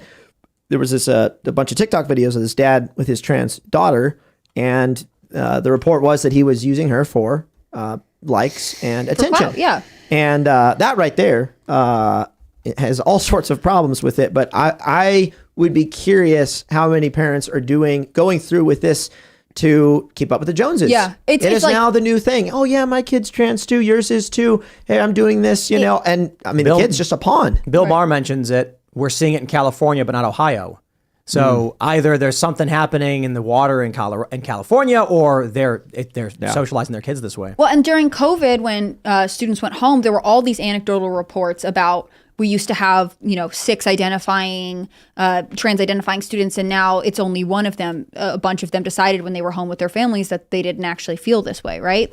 Of course, it's anecdotal. I'd love to see hard numbers on it, but there is something to be said for the social contagion aspect of it. I think you're totally right. I miss the days of the Tiger Mom, when it's all these women trying to make their kids be the best of whatever. Instead of trying to make your kid a different gender, can't you just stress them out about getting good grades? Not that that's a healthy way to parent, football. But yeah. Let's move on to this story that I really don't want to talk about, but kind of feel like we have to. Yashir Ali, journalist, published footage from Steven Crowder's home with his wife because they're going through a divorce. And I don't think this should be published. I think Yashir Ali was wrong to publish this. I don't think it should be discussed. But the issue is the video's got 500,000 views. The tweet itself, I think, has 2 million views. So I'm interested in talking about, to a certain degree, what it is because it is a thing people are watching. But more so the ethics of why this should not be a thing and how I think it's being weaponized against Steven Crowder. So to put it simply, there's a few big stories right now. One, you may have seen Steven Crowder put out a video where he said that he's going through a divorce. It's horrendous. And that I think he said he's being extorted. Is that what he said? He implied, right? Did he say extorted or? He said, if you know what extortion is, like this is what it feels like or something like that. Now the media, Daily Beast reports Steven Crowder's extortion war with Candace Owens it blows up. And I'm wondering, how is it that Steven Crowder's divorce has become something for like Yashir to publish? Why is it news? It's ridiculous. Because the left hates Steven Crowder. Because the left hates Steven Crowder. Yeah. And so this is a huge opportunity for them to attack him, to accuse him of wrongdoing. And then you get this video. This video that I'm not going to play. I know a lot of people want me to play it. People were commenting like, you got to play the video. People are mad at Crowder. Dude, I will not fall for a 20-second out of context clip. I'm not playing that game. That's what I want to say about this. To everybody who's seen this video, you've got Steven Crowder's wife. She's very pregnant. They're arguing, I guess, over a car or something. Like, I was surprised to learn that Crowder, his family has one car. Or supposedly. Supposedly, I don't know. right? Do we know for sure? Exactly. Because like when I hear the story that Crowder's fighting with his wife because he wants to use the car and he doesn't want her to use the car, I'm kind of like, maybe the other car's in the shop. Maybe, but Crowder seems like the kind of guy who would have 3, maybe 4 or 5 cars. Maybe a collection he doesn't want to tell anyone about. Yeah, no, I mean more, But what I want to say about the video clip is a few questions. One, how did Yashir Ali get 3 minutes of video footage of Crowder, quote, being emotionally abusive to his wife? From Crowder's house. From Crowder's house. His ring. So who is recording this? They have a Ring camera in there. I mean, this is crazy. Audio and video recorded in his house. And what bothers me about this is, man, I'm reluctant to say what I think, but I think Crowder's being set up. He wouldn't post that footage. Right. Himself. That means somebody knew the footage was available, shared it with the press, and who could that have been? I mean, it is possible that someone at Ring, but I mean, I think all right, dude, I'm just going to say it. Come on, man. Who do you think? His wife. Yeah. You think he's getting divorced. So who? And he said it's become increasingly hostile. Like, I wonder if this is actually something that got submitted to the court. Now, I don't want to accuse. I don't know that she did. I'm just saying Crowder in this video, he's not going to release that footage. Well, if it was hacked footage, either of them, I would assume, would be upset by that and would say it. Or they might both say it. Be like, hey, we're having issues, but our cameras in our home where our children live, we're hacked, where our children are. Yeah. Like, this is an issue. We're going to sue Ring, and it's going to be a thing. Like, but I don't think that's happened. They haven't said that. No. Mm-hmm. So it's I want to say something too that's kind of crazy is people are acting like this video is really bad, and it's not. So basically, his wife says, "We're at an impasse. I love you, but I need some time." And then she accuses him. She says something about his abuse, and he says, watch it," and like that's basically it. And I'm like, I don't know what I'm supposed to be mad about. They're just people want to be mad. They want to be mad. And it's actually impossible to judge because we don't know them. Like, we don't know them on this level. I mean, it's something that I think as a culture, especially women, are increasingly aware of. Like, you need to be careful about the dynamics you put yourself in. And like, I do know people who have been in really controlling relationships where like only having one car is a part of that. But I don't know the Crowders well enough to have any context to believe that's where this comes from, right? Like, it's I think hard not to read in. You have to be careful not to read your own experience into it. Like, if you have been in a dangerous situation, you might see it. But if you haven't, you may not. It doesn't mean, like, it's hard to know what it is. I remember I was hanging out with some friends of mine. This is probably like 6 years ago. And I heard how they talked to each other. And I was like, man, I don't know if I like that. I'm not going to talk to my wife that way. And then over the years, as I got to know them, I was like, oh, this is kind of how they joke around with each other and say stuff. Now, I'm not saying that's what's happening here. But like a lot of people, especially the people commenting on this, are they married? Are they in a relationship? Do they actually know what they're talking about? Yeah, they have experience. I'll probably get in trouble to some degree for saying my opinions on this because I think it's a stupid story that shouldn't be published. But when I see camera footage released that's got a 20-second clip that makes someone like Crowder look bad. And then I'll just put it this way. If there was a recording of, say, like, let's say Phil Labonte was accused of wrongdoing, and then all of a sudden a recording emerges, and I'm like, hello there, Phil. Tell me about that time you bought illegal drugs. And then Phil's like, what are you talking about? You know, the illegal drugs you bought. Tell me. You'd kind of assume that someone was intending on that recording existing for purposes of implicating the other person. So when I see this, and again, without accusing anybody, because I don't know, when I see this and someone says, let me tell you about your abuse, Stephen, I'm like, are you what? Do people talk like that? Like, it's a very specific thing to say to someone, and then Crowder clearly reacts negatively to it. He says, watch it, and then he says, effing watch it. And my response to that is like, dude, if someone walked up to me in my room and accused me of something as serious as that, I might be like, excuse me? No, get out. Like, I'm not having that conversation because that's not true. That's not fair. What are you saying? Worse still, somebody leaked the footage to Yashir Ali. Yeah. Yeah. I mean, anything. At this point, with the way the culture war is going, anybody that is a prominent figure on the right, it is every opportunity that someone on the left can take to knock you down or to smear you. Yeah. They're going to take. It's something that people that are that are on the right that have to be aware of. Oh, okay. So fair point. People are mentioning that's just a Twitter clip. There's a 3-minute clip, and he says a lot worse things. He says, "I'm going to f you up," and so fair point. Like, he should not have done that, right? Yeah.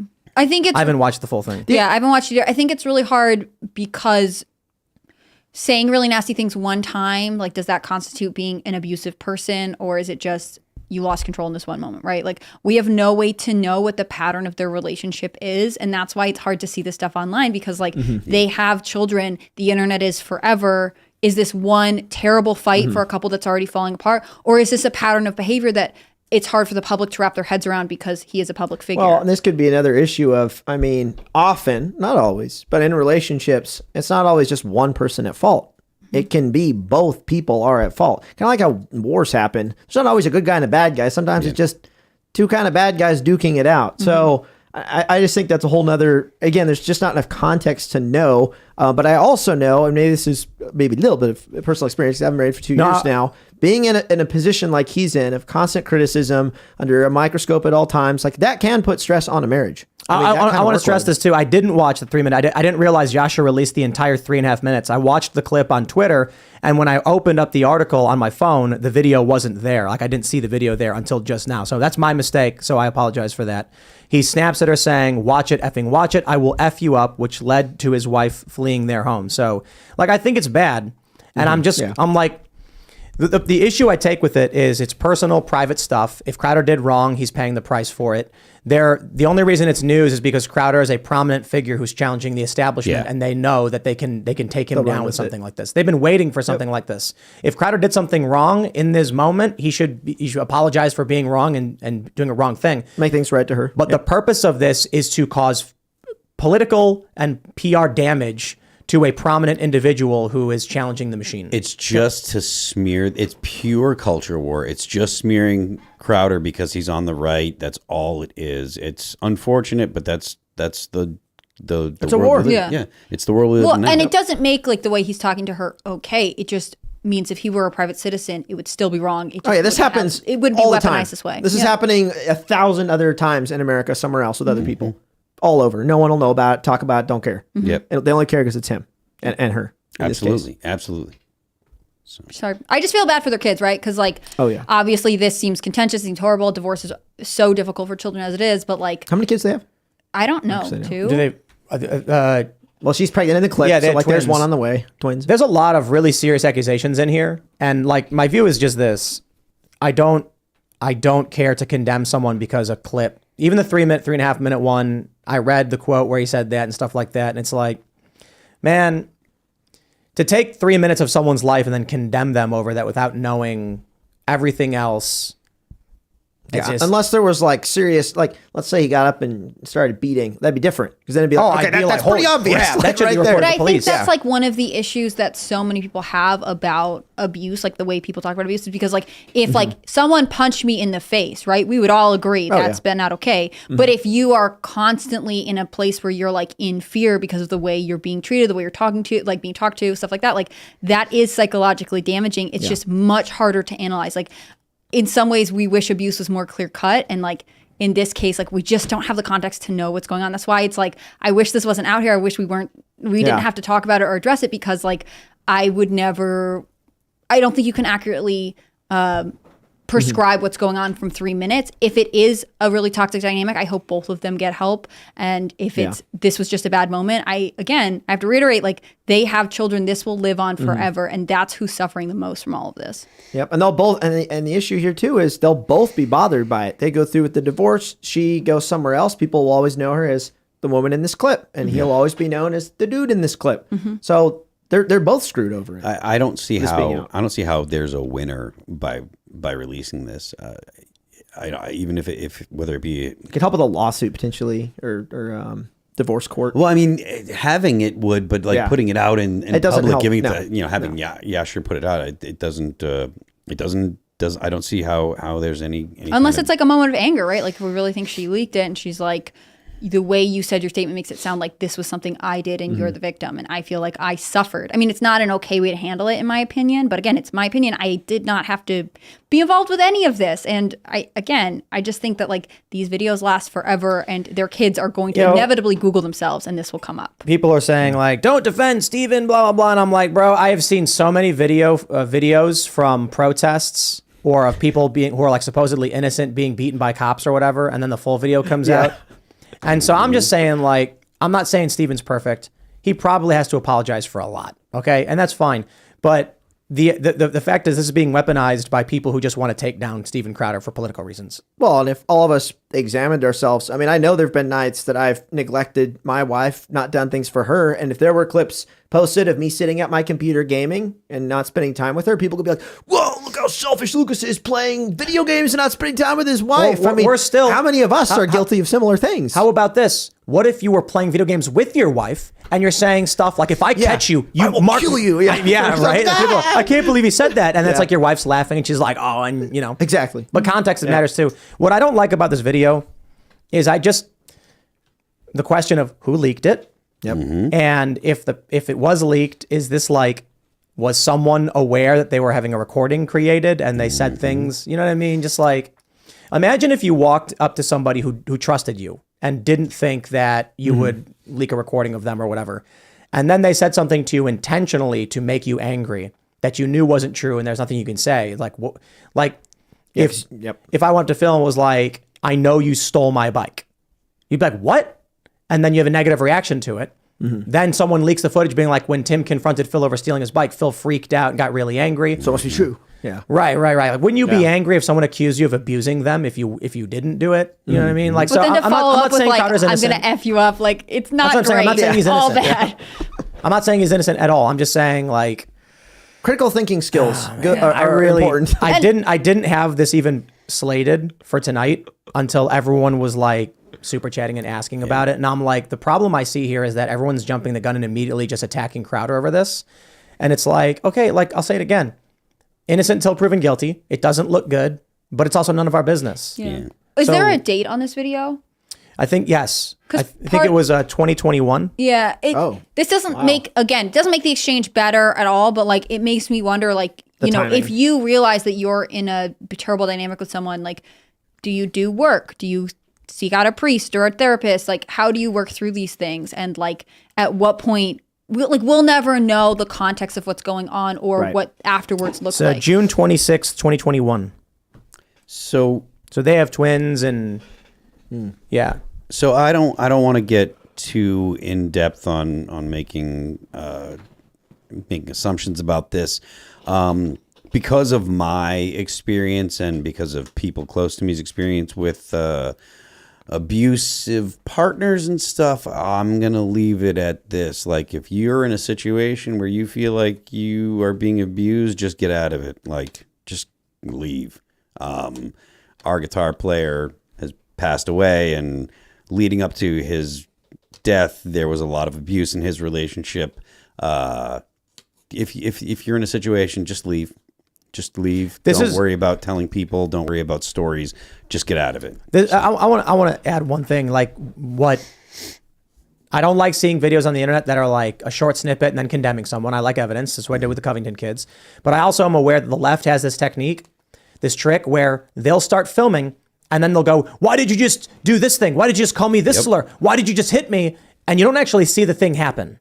You just see them saying, "Why did you do it?" And the other person is yelling, and they're like, "Aha, here's a video of a person who did X." Yeah. So it's just like, sorry, man. What can you believe anymore? Yep. Well, and it really apparently people are saying the wife released it because she said that Crowder was lying about the situation. Yeah. Yeah, I don't know. Why would the wife release it? Is it because, like, she's not a public figure? Yeah, but maybe that's what she's like unhappy about. Like, she feels like she suffered, and now Steven's getting to say, like, this wasn't my choice. I didn't want to get divorced. And she's like, you didn't attend to our marriage the way you should have. I'm just speculating. I don't actually know. I don't want to. I guess one thing that Yasha reports is that Crowder actually got a divorce lawyer like in advance or something. But he's in control of the money. That makes sense to me. I find it all very suspect. I really do. You know, Crowder is a person that they've been desperate to get rid of for a very, very long time. He's extremely prominent and effective when it comes to messaging and humor and building culture. He's the only competition for Gutfeld now, but for a while it was the only right-leaning competition to late night comedy or like morning talk shows. I am not saying he is innocent. I'm just saying it gives me pause and makes me, I find it suspicious. Well, and there are a lot of people who have chaotic personal lives who can do good, right? Like, it doesn't make the messaging and like the entertainment value and the things that he has done to like introduce people to all kinds of important ideas less valuable. It just means that he is a flawed person, but so is everyone at the end of the day. Yeah, but it's tough. Like, I know I've mistreated people in relationships and even people at work, and then also my wife neglecting her or whatever.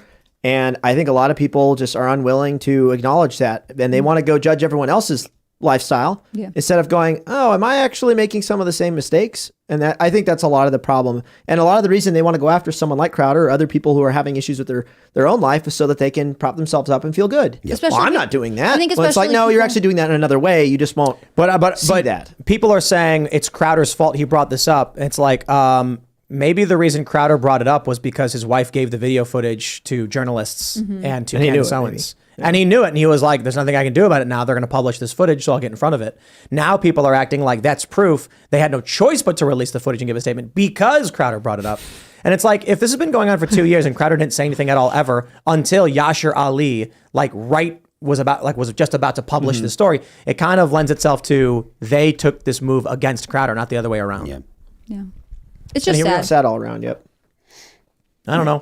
Does this mean that, you guys in the chat are going to stop watching Steven Crowder or something? Some people probably want to boycott him. Probably, yeah. I mean, I imagine so, but I don't imagine that his audience is going to. I mean, it depends on what comes out. If it's bad mouthing and fighting and bitterly arguing with his wife, people probably won't leave him like high and dry. They'll just be like, okay, you were kind of crappy, just so long as it's not too grossly offensive. If it comes out that he was doing other kind of things that kind of cross physical lines or whatever, then he might lose an audience. Sure. Well, and this is kind of going back to the first topic of conversation with Budweiser. If there was some stuff going on, and now this is public. For PR, but I also think just from a moral standpoint, if Crowder just did a video going, "Hey, I'm sorry you all have had to see my personal life and what happened. Yes, I'm imperfect. Yes, I did some of these things. We're now trying to part ways as well as we can," and et cetera, et cetera. And he did a video, coming forward and explaining the situation and apologizing for any wrongdoing that he did, because he probably did at some level, especially if the video, based on the video. I think a lot of people would go, "Oh, okay, thank you. Yeah. You're transparent. You're being genuine and real. That's what they want Budweiser to do." Yeah. Here's what I'm going to choose to believe. I mean this as a joke, by the way, that after Crowder came after the Daily Wire, Jeremy Boring sits down and he's like, how dare he? And then he's like, pull out all the stops. It's time for my revenge. And then like Candace and Michael Knowles are there and Matt Walsh, and they're like, we are at your disposal, Jeremy. And he's like, I want dirt on this guy, whatever you can find. And I'm kidding. Call up my buddy at Amazon so that way I can get his Ring camera. Oh my gosh. That's No, why you it's all shouldn't have probably- a Ring camera. Like, I know. the Watching this, first I'm thing- like, don't want any like cloud-based cameras. And we all floated like, was it a hack? Like the fact that No, apparently they're saying that, I guess Candace said it was the wife. It was Crowder's wife gave that's the the footage simplest explanation, but I'm just anti-Amazon Ring cameras, and I feel like this is a good moment to put that in there. Yep, close circuit, I just- all the way. When someone is on camera and they're like, Phil, that time you struck me was wrong. And then you're like, what are you talking about? Don't deny it. Now you're proving it. Yeah. And then the footage gets released and it's like, oh, wow, look at this. Phil looks really, really bad. I'm just kind of like, she walks up to him and she says he's abusing her and then gives the footage to someone. It's kind of like, Oh no, he does yell. He does yell, and he says some Yeah. like crazy stuff, like stuff I would not want to hear. 15 minutes ago, there was 38 Chinese warplanes and 6 vessels of the People's Liberation Army Navy detected around Taiwan. Taiwanese Defense Ministry says. But what does that have to do with Classic. Crowder getting divorced? I don't know. I just Well, saw then let's someone- move on, Americans don't Phil. care. I'm sorry. Classic China breaking news on a Friday, by the Sorry. way. Yeah. right. Yeah, I don't know. I'm sorry for. Phil's for like, that. I Phil's can't like, keep Tim, going. this is more important. I just saw that, and that's Where did you see that story? Insider paper. They are verified, so that means they have $8, and That means they have $8. 259,000 followers. Do people trust people more with blue check marks still, do you think? I don't think so. Yeah, I don't think so. Because now you can buy one. But also I'm before, not like, seeing the story. it was arbitrary about who got it. Like, I'll you had to be retweet at... it. People definitely respected it back then. Like, but for then, sure. But even then, it was Arbitrarily. at Twitter's discretion. Like, if they liked you, you would get one. I get that it had like a symbolic. Oh, right. This is meaning. just breaking right now. 38 warplanes, 6 vessels of People's Liberation Army Navy detected around Taiwan. Taiwanese Defense Ministry says. Well, I mean, okay. It's the waiting I can't stand. So China, come on, get on with it. Come on. Especially, I actually thought they would make the moves closer to the election because it would be more chaotic. During elections, the president is limited in what they can or can't do. Because they're so distracted. No, it's not just that. It's that if there's pros and there's cons. If Joe Biden reacted decisively and took action, people might cheer for it. But if he screws up, he's done for, and it'll put someone else in power.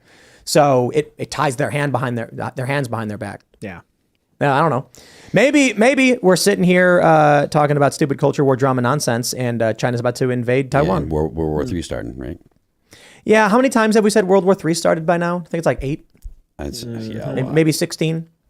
I think the Pope said World War III started. Russian media says World War III has Russia's started. media has been on it for a while. It started in They're Russia. dying for it. They're really hoping as well. Yeah.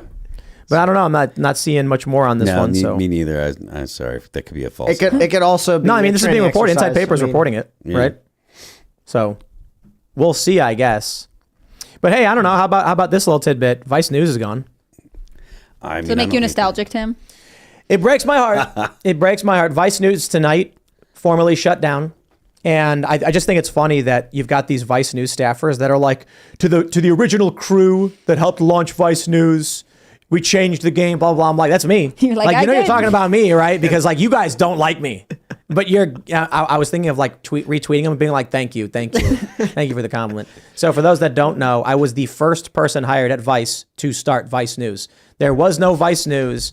They hired me. And then like 6 months later, they were like, should we create a news division and like a brand for this? And then they did. And I was, so they had news in the sense that Vice would make documentaries and then they would say like, it's a news thing. And then eventually decided to launch a specific brand called Vice News. I was the first person. And so I brought new methodologies, new technologies, and reporting styles. They then hired a bunch of people. I left after about a year and a few months. And then they went woke. Real quick.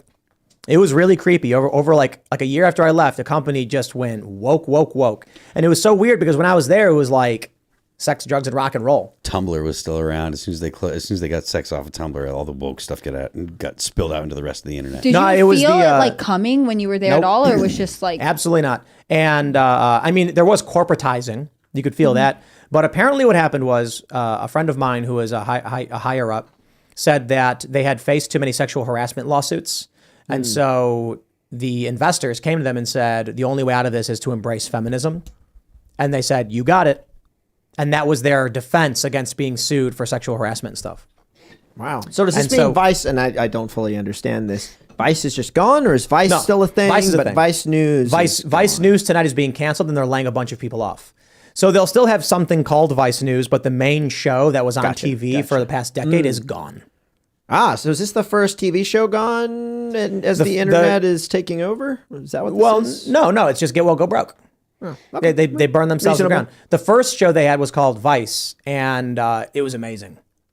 The first show, just Vice, was so good. Man, Vice back in the day, for people who know it, it was basically 4 dudes. It was Sarouche, it was Shane, it was who was the other guy? Was it? No, Gavin was gone at this point. They had 4 hosts of their show, and I can't remember their names. And then the show was basically like weird travel stuff. It was traveling on the world to crazy places and exploring. And then I guess what happened was HBO wanted to cancel it.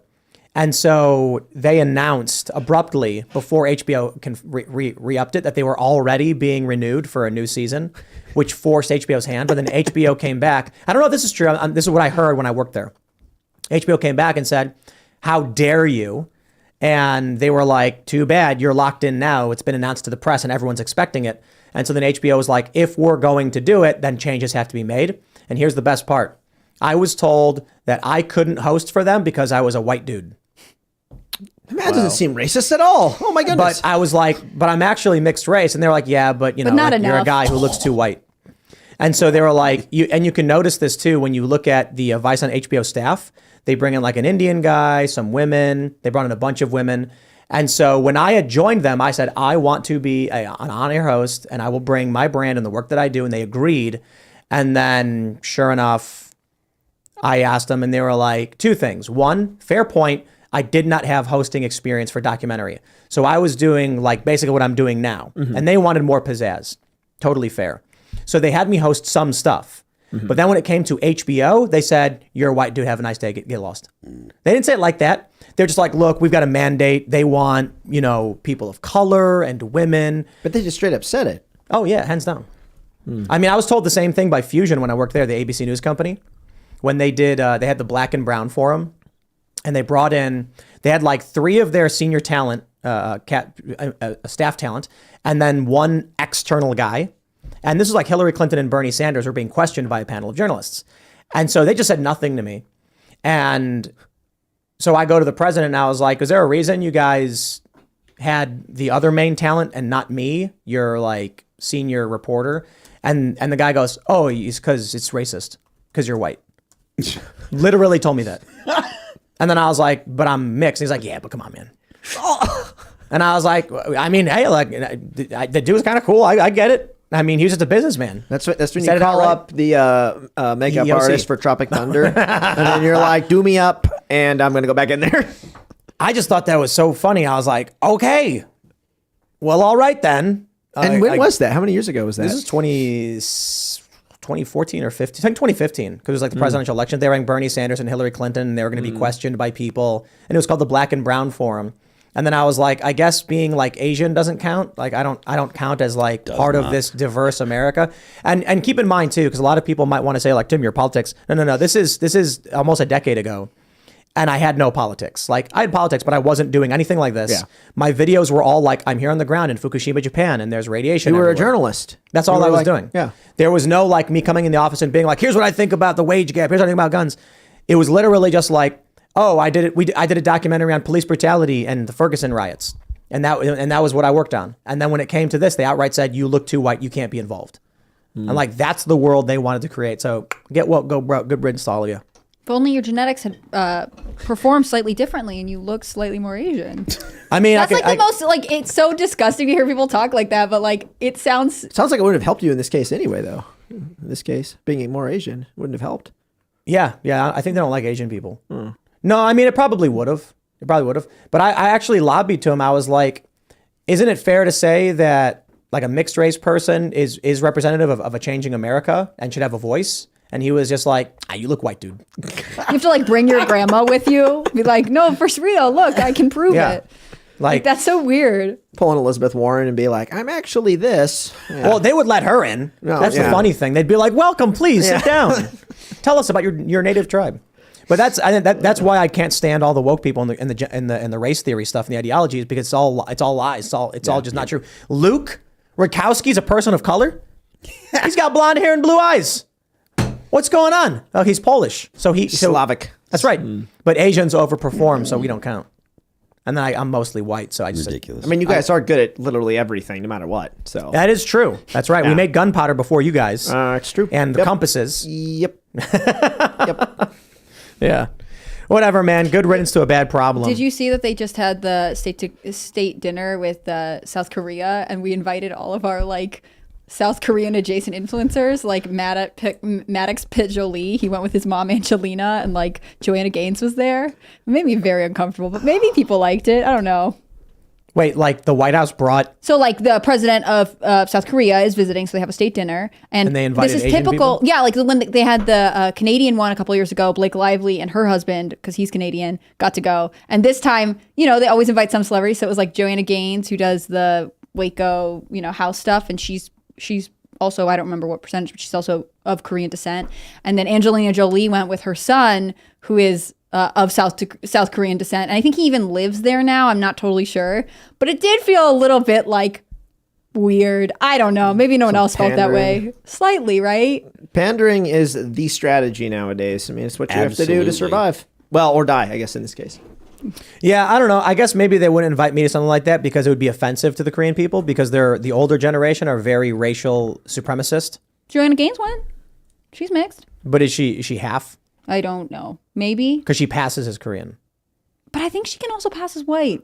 Yeah. I feel like this is going to get... Everybody There's no just way thinks for me I'm to talk about Mexican. this in a way It's that's the best okay. of both worlds, where you can pass as two different... And she brought her white husband, Most so most of my life, white people just assumed I was Mexican. Because like the way, but for real, like the way my facial hair grows, Right. and they just be like, they'd be like, oh, you're Mexican. So you have the best of all three worlds, is what you're saying. I guess, unless you're surrounded by woke people who just don't want to be dealing with what you are, because in their world, if they can't define you by race, they can't define you at all. They're going to be horribly racist. Well, anyway, there's a so- solution. You just have to be trans, and then you're at the top. You're at the pinnacle. That's true. If you do that. That's true. Yeah, that is the meta content move. Is to be Be trans. like, if I told you my sexual preference, would that put me at the higher portion of the It's list? probably a little. And then they're lower, like, but wait. up there. They're like, maybe. It's like you go to these meetings and they say like, hey, you Phil, you can't come in here. And then he goes, what if I told you my sexual preference? I'm listening. I'm Polly. Oh, that puts you 15. Yeah. That's so. You win. You don't get to host, but you do occasionally get to be a featured guest. So it is funny. So with government contracting, that is a thing. Like when there's a bid out there for purchasing a thing, it's like if they're a female-owned business, if they're veteran-owned, if they're disabled, and if they, I believe, race is another one. So there are companies that literally will pick a CEO who can stack as many of these things as possible to be the tiebreaker for contracts. Well, so it's already a structure. This is good news. in place. Timcast is a minority-owned company. Oh, there you go. Right? Boom. Can I add that to our Google or whatever? Yes. Like, that they rank us up because, Add some pronouns as well. You probably do. yeah, I put my pronouns in there. And then we'll get number one. I tried to put in a Apache helicopter gunship on Instagram, and it didn't let me do that. Oh, As a pronoun. that's bigotry right there. It was. All right, everybody, we're going to go to Super Chat. So if you haven't already, would you kindly smash that like button, subscribe to the channel, share the show with your friends, and become a member by going to timcast.com and clicking Join Us. As a member, you'll get access to the Discord server where you can hang out with like-minded individuals. If you are a member for at least 6 months or you sign up at the $25 per month level, you can submit questions and actually call into the Uncensored show and talk to us. We love taking your calls, and we do that Uncensored show at about 10 p.m. Monday through Thursday, so we'll have one up for you tonight. You don't want to miss it. Let's read your Super Chats. All right. Das Roos says, so happy Lucas showed up. GWOT Vet here. Just found a community here in Florida who trains every Saturday. We'll be training with them and growing the two-way community down here for more free and self-reliant Florida. Thanks, Lucas. Awesome. Love to hear it. Right on. Sideways 2013 said, so earlier my default Democrat mom who voted Biden came to me and was pissed about Biden putting forward higher mortgage fees for people with good credit to cover for bad credit. Equality versus equity.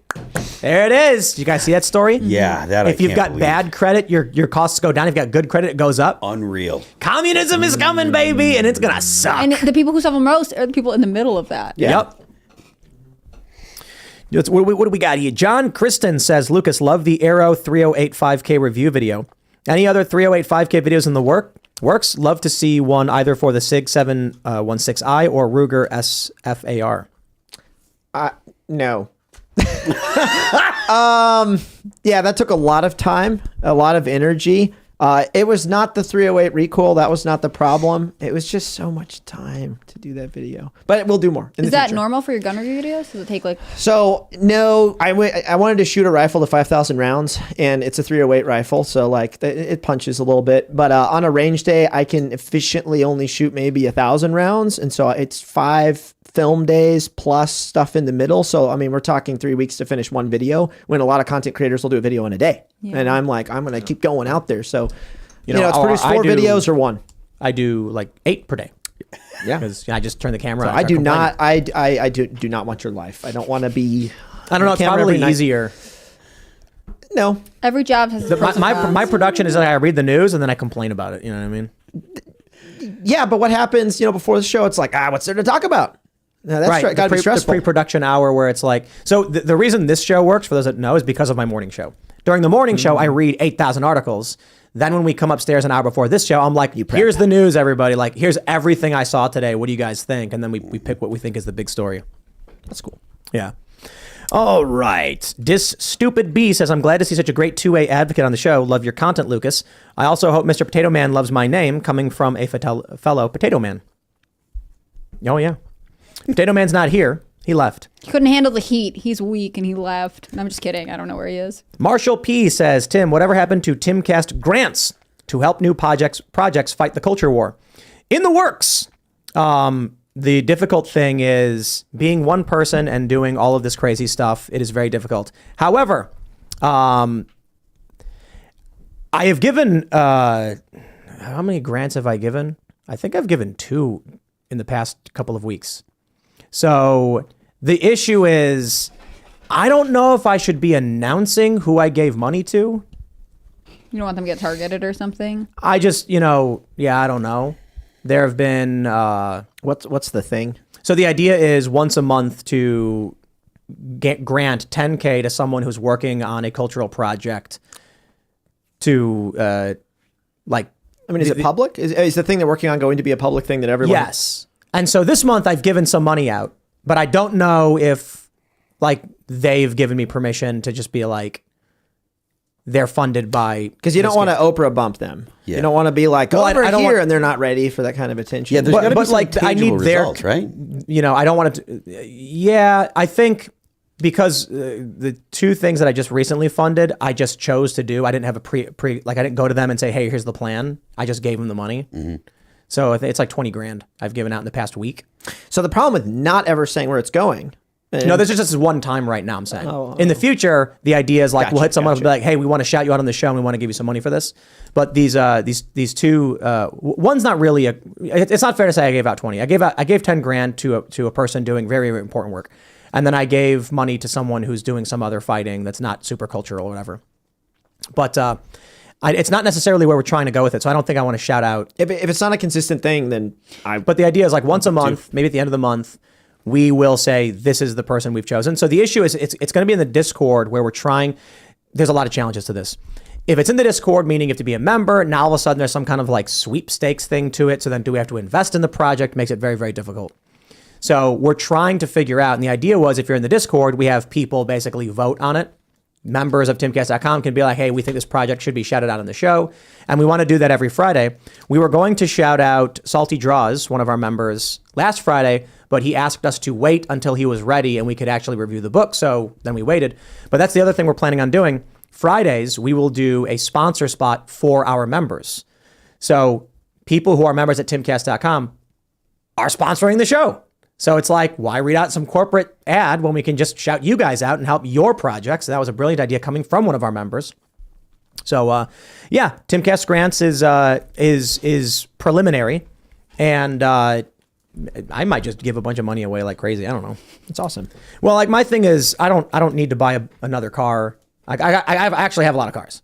And we do need more people. Okay, if the left has all this funding, which they do a lot, I don't think anyone's going to dispute that. Yeah. The right needs funding too. So when people can help do some of that, It's pretty awesome. Maybe we Pretty cool. can do like a Mr. Beast style thing, like giving money to people in fun ways to make more money and then give more money away. But the general idea is to give money to people so that they can produce cultural works, so that if we give 100 people money and one of them writes, a masterpiece, then we're expanding our cultural influence. That's good.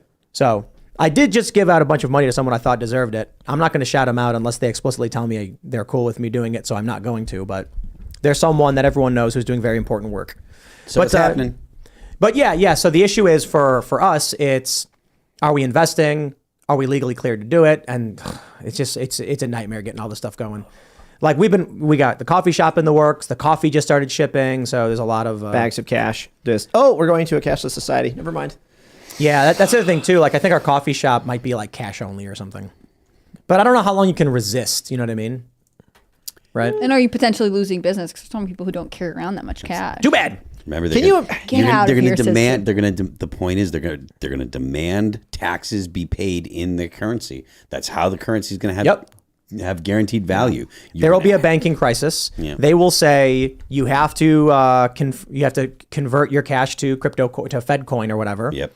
And then they're going to demand that payment for taxes. Yeah. Anyway, let's move on. Let's read some more super chats.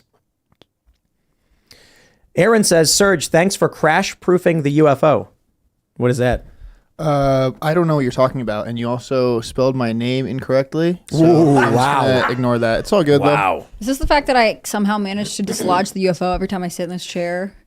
Maybe, I don't know. I'm not going to say anything. I don't think I've anything done good it at there. least 3 times, to be honest. Hey, well, when you're making these pretty origami swans, by the way, which you've been making the entire time, I can understand. Here you guys go. Do you guys ever read the thing about the 1,000 paper crayons? Yes, I did. I just want Yeah. Serge to have a wish by the end of the night. Oh, true. But then am I going to die from cancer? What as is well? this No, poor we're thing? resisting it. Why is its back so big? Look, I don't have origami paper. I'm using Post-it notes. We're doing the best we can. Those should work. Let me see. Are So now it's a competition. How interesting. definitely. Is it because they're not? Does that like jump They're if not you push on squares? it? They're Can you like push on it? and They're it jumps? squares. No. Like little frog. Here, Yeah, do you guys I can make those. Yeah. The frogs Do that you guys jump. want some Post-it notes? You want to join in my But the quest? sticky part of it makes it Origami hard. art. Yeah, the sticky I'll is make a the little challenge. origami gun. See if I can make a gun. I can make a balloon where you actually blow it up and it, And then you can write like a Nice. little message on the inside of those and like look through them. That's can you cool. make the fortune teller thing? Where, Yeah, I can make those. It'll be hard with right. the sticky. I'll come better prepared for next show. Cool. Appreciate it. Jack Tatro says, Lucas, huge fan of your work. Been looking forward to this episode for the longest time. I have a few of your holsters and a hat signed by your amazing staff. Train. that's cool. IYSYS. What does that What is mean? that? What does that mean? If you suck, you suck. Oh yes, that's true. Yep. Just some words to live by, you know? Yeah. It's right. Matthew Schneider says, hey Tim, I saw the results of your Twitter poll earlier on whether the mentally ill should vote. What are your thoughts? Makes me kind of sad because I have a diagnosis, but I'm also stable and far from an insane leftist. So I was really, really, really annoyed at the responses that I got to that poll. I said, should people with mental illnesses be allowed to vote? I did not say, should the government be able to subjectively define mental illnesses so that it can restrict their political enemies from voting? And that's what so many people started saying. Yep. Mental ill people should be allowed to vote because the government will claim everyone's mentally ill. I'm like, that's not the question. The question is, in your mind, there were no external parameters to this. Quite literally, a person is standing there and they were like, yes, mentally ill. Should they vote or should they not vote? It's not a question about the government, what the government can and will not do. It's whether or not you think people who have mental illnesses should be allowed to vote. That's it. No context. I think it's not. My response is you can't really answer it in a poll, which is unfair that I asked it in a poll. Sure. Because the answer is mentally ill people within a certain confine of like a certain category of mentally ill shouldn't vote. But how we define mental illness can vary, in which someone has a mental illness that doesn't impair their judgment on policy issues. It just makes them like anxious. Mm-hmm. And we call that a mental illness or something. You know what I mean? Or do they consider it ADHD a mental illness? Or probably. I think those it's are like on mental the disorders. learning Mental disability disorder. spectrum. You know? I just think that if you took away, if anybody was mentally ill wasn't allowed to vote, as much as I'm not saying I'm in favor of that process, I do think society would be functioning to a much better degree. But my question would be, so a question that's always thrown out about, everyone should have guns, everyone should have the right to own guns. People go, what about someone with Down syndrome? And I'm like, okay, do you actually know anyone with Down syndrome that really wants to own a gun? And so I kind of bring up the same question. If someone is actually mentally like genetically their brains, whatever, got some issue. Like, is this even a question? Is this even a thing? Or is it a thing a scenario we're coming up in our mind that's not actually a legitimate scenario? It's like the nuclear weapons question when it comes to the 2A. Exactly. And people that are like, oh, if you're a Second Amendment absolutist, do you think people should be allowed to own nuclear weapons? Well, can people own nuclear weapons? No. You need that's wrong. a state infrastructure to be able to produce nuclear I don't really trust the government you with them either. You what don't. What are you talking about? There was a guy who made a radioactive death ray in his garage. That's different than, than a nuclear weapon. You're talking about an explosive. Well, okay. So when I say nuclear weapon, my thought process goes to a nuclear, a thermonuclear weapon, not something that has a radiological component. So you can make a dirty bomb. Sure. Who makes nuclear weapons? Usually states make them. They don't. They're made. Okay, so they're probably made by private corporations. I'm not sure who does them. The government. Private contractors produce the weapons for them. Yeah. So that was the big issue when I said that individuals have a right to keep and bear nuclear weapons, and everyone's like, no, they don't. I'm like, it's private corporations that are making the weapons for the government. It's not, so they have contracts with the government. Yes, but no individual owns the corporations. Those are all government. They're government, or they're large. Yeah, sure. The point is the infrastructure required to produce or procure or to sustain a nuclear weapon means that you. Elon could do it. Just saying, maybe Musk. He's already launching rockets and stuff. But again, this comes to the point where you're talking about a handful of people and states. So practically, nuclear weapons as a means of self-defense is not an actual.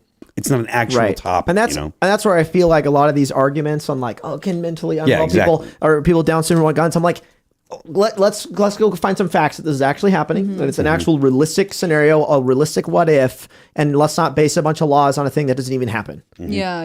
And restrict everyone else. I would wonder too if the pushback against, like, if you said mentally ill people can't vote, like if people would say, well, you're discouraging people from seeking counseling and potentially being diagnosed because they think you'll take this away from them, and therefore that's more dangerous.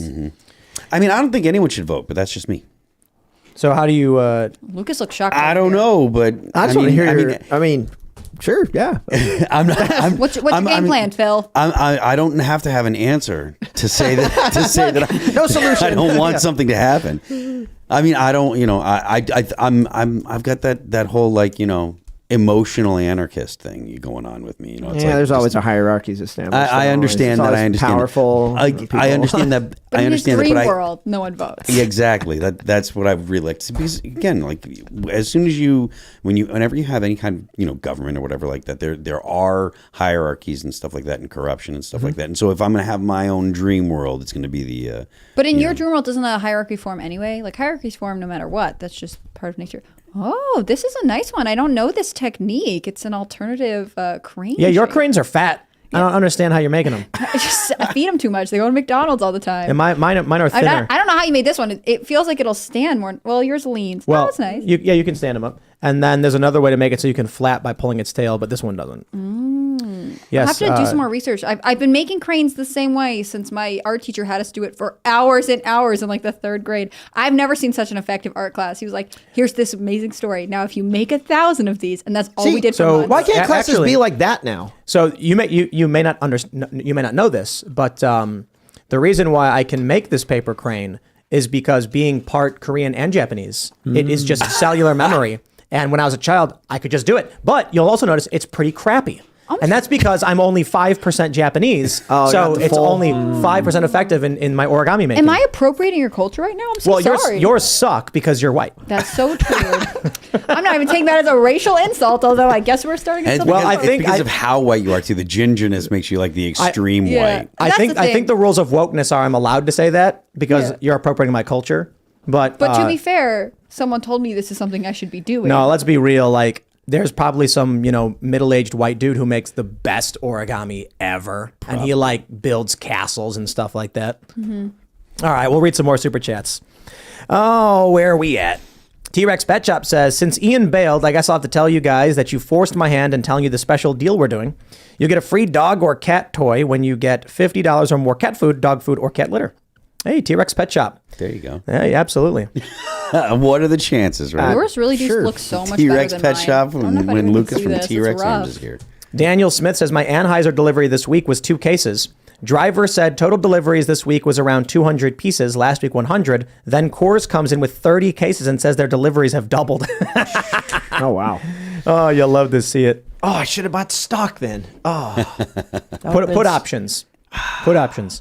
I wonder if Bud stock is going to go down when the sales data comes in, because we saw the first week, a week later, then last week. So like next week, we're going to get the sales data from the previous week, and I'm wondering it's going to be like, well, I'm saying I should have bought stock in the all the other companies that were going to get more business. oh yeah, hands down. Not there Bud. is some- No, not them. But No, like no, everyone put else. options. Yeah. You short their stock. So you bet. Oh, yeah. Yeah. I'm not going to buy any of that stock, and I'm not giving anybody financial advice. I'm not telling them to actually do anything. Please don't. Please don't. But I think I can tell people to do things right. This isn't your show. Yeah, you're going to get they'll sue you. Oh man. So All what, right. what are you drinking instead? Like, did anybody drink Bud Light and have to like have a crisis? And I figure out drink what the like next 4 thing was? times a year, so I don't have to worry about it. It's great. I need the drink since 2018 or something like that. Saves so much money. Yeah. Serge, any Will thoughts you- on this one?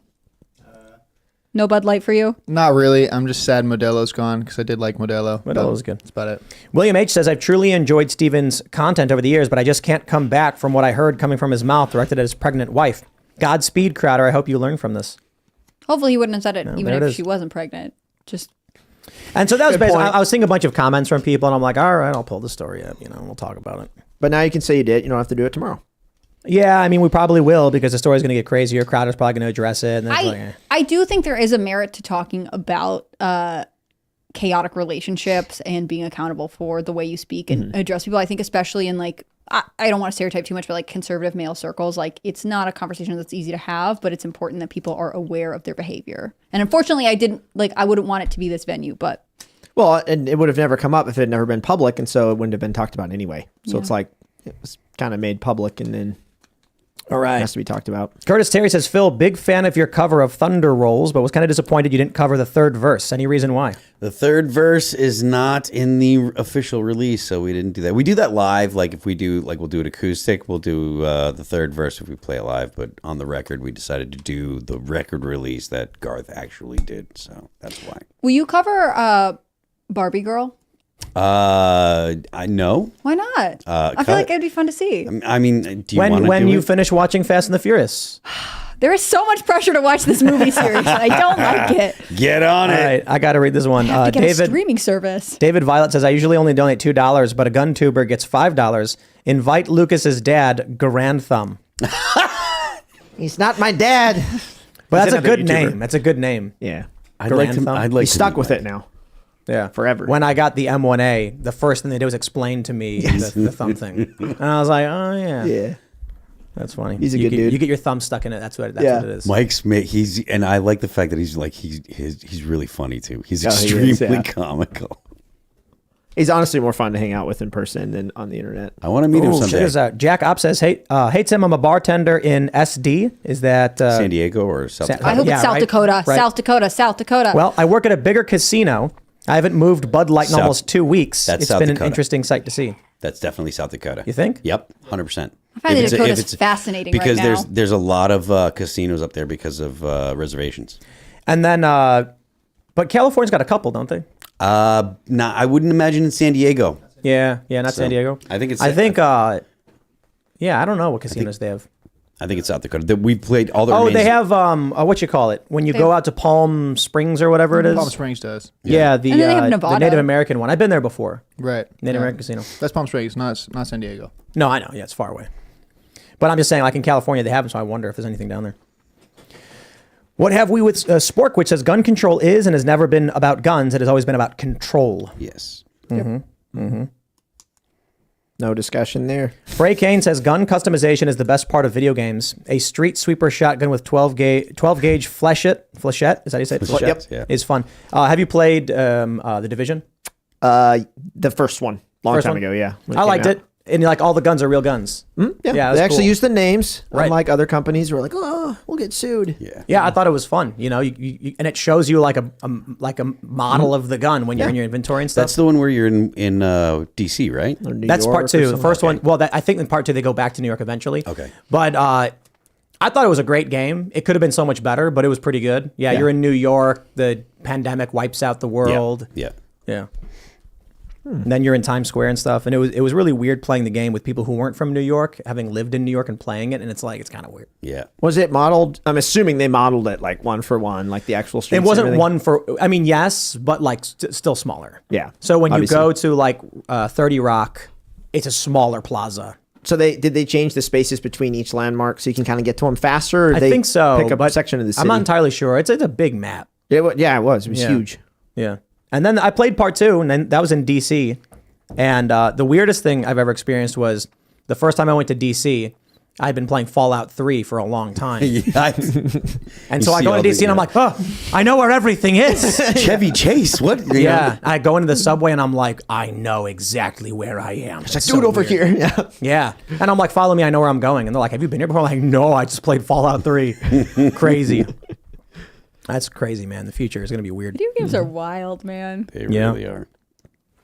Let's grab some more super chats. Infernal Saxon says car mufflers are unregistered suppressors. So why? Okay.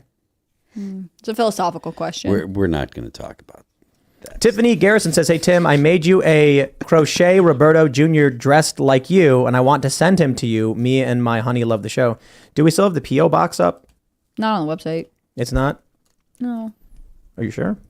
I didn't think it was, but then we were on Pop Culture Crisis and Ian said it was. It's on. Yeah, if you go to timcast.com, contact us. The P.O. box is there for sending things. We typically don't accept a lot of things anymore because of security issues, but that's how you do it. So that'd be really cool. Also, I guess the Rise with Roberto Jr. breakfast blend has been selling like hotcakes. Nice. And it's because Roberto Jr. is it's his thing, right? So I think what we're going to be launching is Mr. Bocus's Pumpkin Spice Experience. Oh my gosh. Is the Bocus one. And it's going to be a year-round pumpkin spice availability because we figured that this fake seasonal pumpkin spice thing we can do away with. It's like you can only get pumpkin spice in November and, October, get November. out of here, Starbucks. Well, that doesn't even make sense. I remember I went in and then I was like, I want the pumpkin spice cold brew. And like, we just got rid of that. And I'm like, why? It's like ginger and nutmeg. Come on, dude, hook it up. And then, so we're going to launch our own Mr. Bocus's Pumpkin Spice Experience. Just say, That I know sounds you've got great. the I exact wanted there. it to be Professor Bocus. But some You've been people... calling him Mr. Bocus for so long. I didn't realize he'd gotten his tenure. You know what I mean? Like, Or Captain. yeah. Captain Bocus. I didn't realize he was enlisted. Like, we need other steps in his life first. I guess we'll do Mr. Bocus. I think it's a good idea to have a pumpkin spice, honestly. And it'll be available year round. Yeah. We're just going to have it stocked. So I will tell you there are challenges to this, and we're probably going to have to hire someone to basically run Cast Brew specifically, because right now we're just kind of running on the side. Allison takes care of most of it. But maintaining stock, it's not like, let me just tell you guys, most of you probably know this, but some of you may not realize, we watch the orders, the product leaves the shelf. There's it's not like they make it, we have to make it per order. So it's, so we will make a small batch, sell a bunch, and then we have to constantly have this flow of ordering a bunch more, not ordering too much, not making too much. It's going to be fresh for everybody when they get it. That means shipping times will vary, So anyway, it's not like you're storing like blocks of wood like that stuff that can go bad. Yeah, so it's like right now we are beginning to produce the next batch. Yep. Because we have been selling like hotcakes. So everybody smash that like button, subscribe to this channel, share the show with your friends. Head over to timcast.com, click join us, become a member, hang out in our Discord server, members only, of course, with like-minded individuals. And you can even call into the show and submit questions. And that show will be live in about 9 minutes on the front page of timcast.com. You don't want to miss it. You got to be a member to watch it. We're going to talk about some not so family-friendly stuff. So again, smash that like button. You can follow the show at Timcast IRL on Instagram and Facebook. You can follow me personally at Timcast everywhere. Lucas, do you want to shout anything out? Yeah, obviously the company I started, T-Rex-Arms.com is our website where you can find training videos and products. And then I'm also on social media, Instagram, Lucas Trex Arms, Twitter, which I'm now only on Twitter because Elon bought it. Right on. So Cool. I'm on there. Right on. I am Phil Lamonti, lead singer of All That Remains. The band is All That Remains. You can find us on Spotify, all of the Apple Music, the YouTubes and stuff. I am Phil That Remains on Twitter, Phil That Remains Official on Instagram, and Hannah Claire. I'm Hannah Claire Brimlow. I'm a writer for Timcast.com. You should go to Timcast.com. Skip everything else. You don't need it. I'm just kidding. Click on the read tab. See the articles from me, from Adrian Norman, from Chris Bertman. A lot of good work coming up there. If you want, and follow it at Timcast News on Twitter and Instagram. If you want to follow me, you can follow me on Instagram at hannahclaire.b and on Twitter at HCBrimlow. Thanks so much. And I am Serge.com. I will keep pestering Hannah Claire about watching my favorite film franchise, which is Fast and the Furious. It's your favorite film? Yeah, it's great. It's all about family, you know?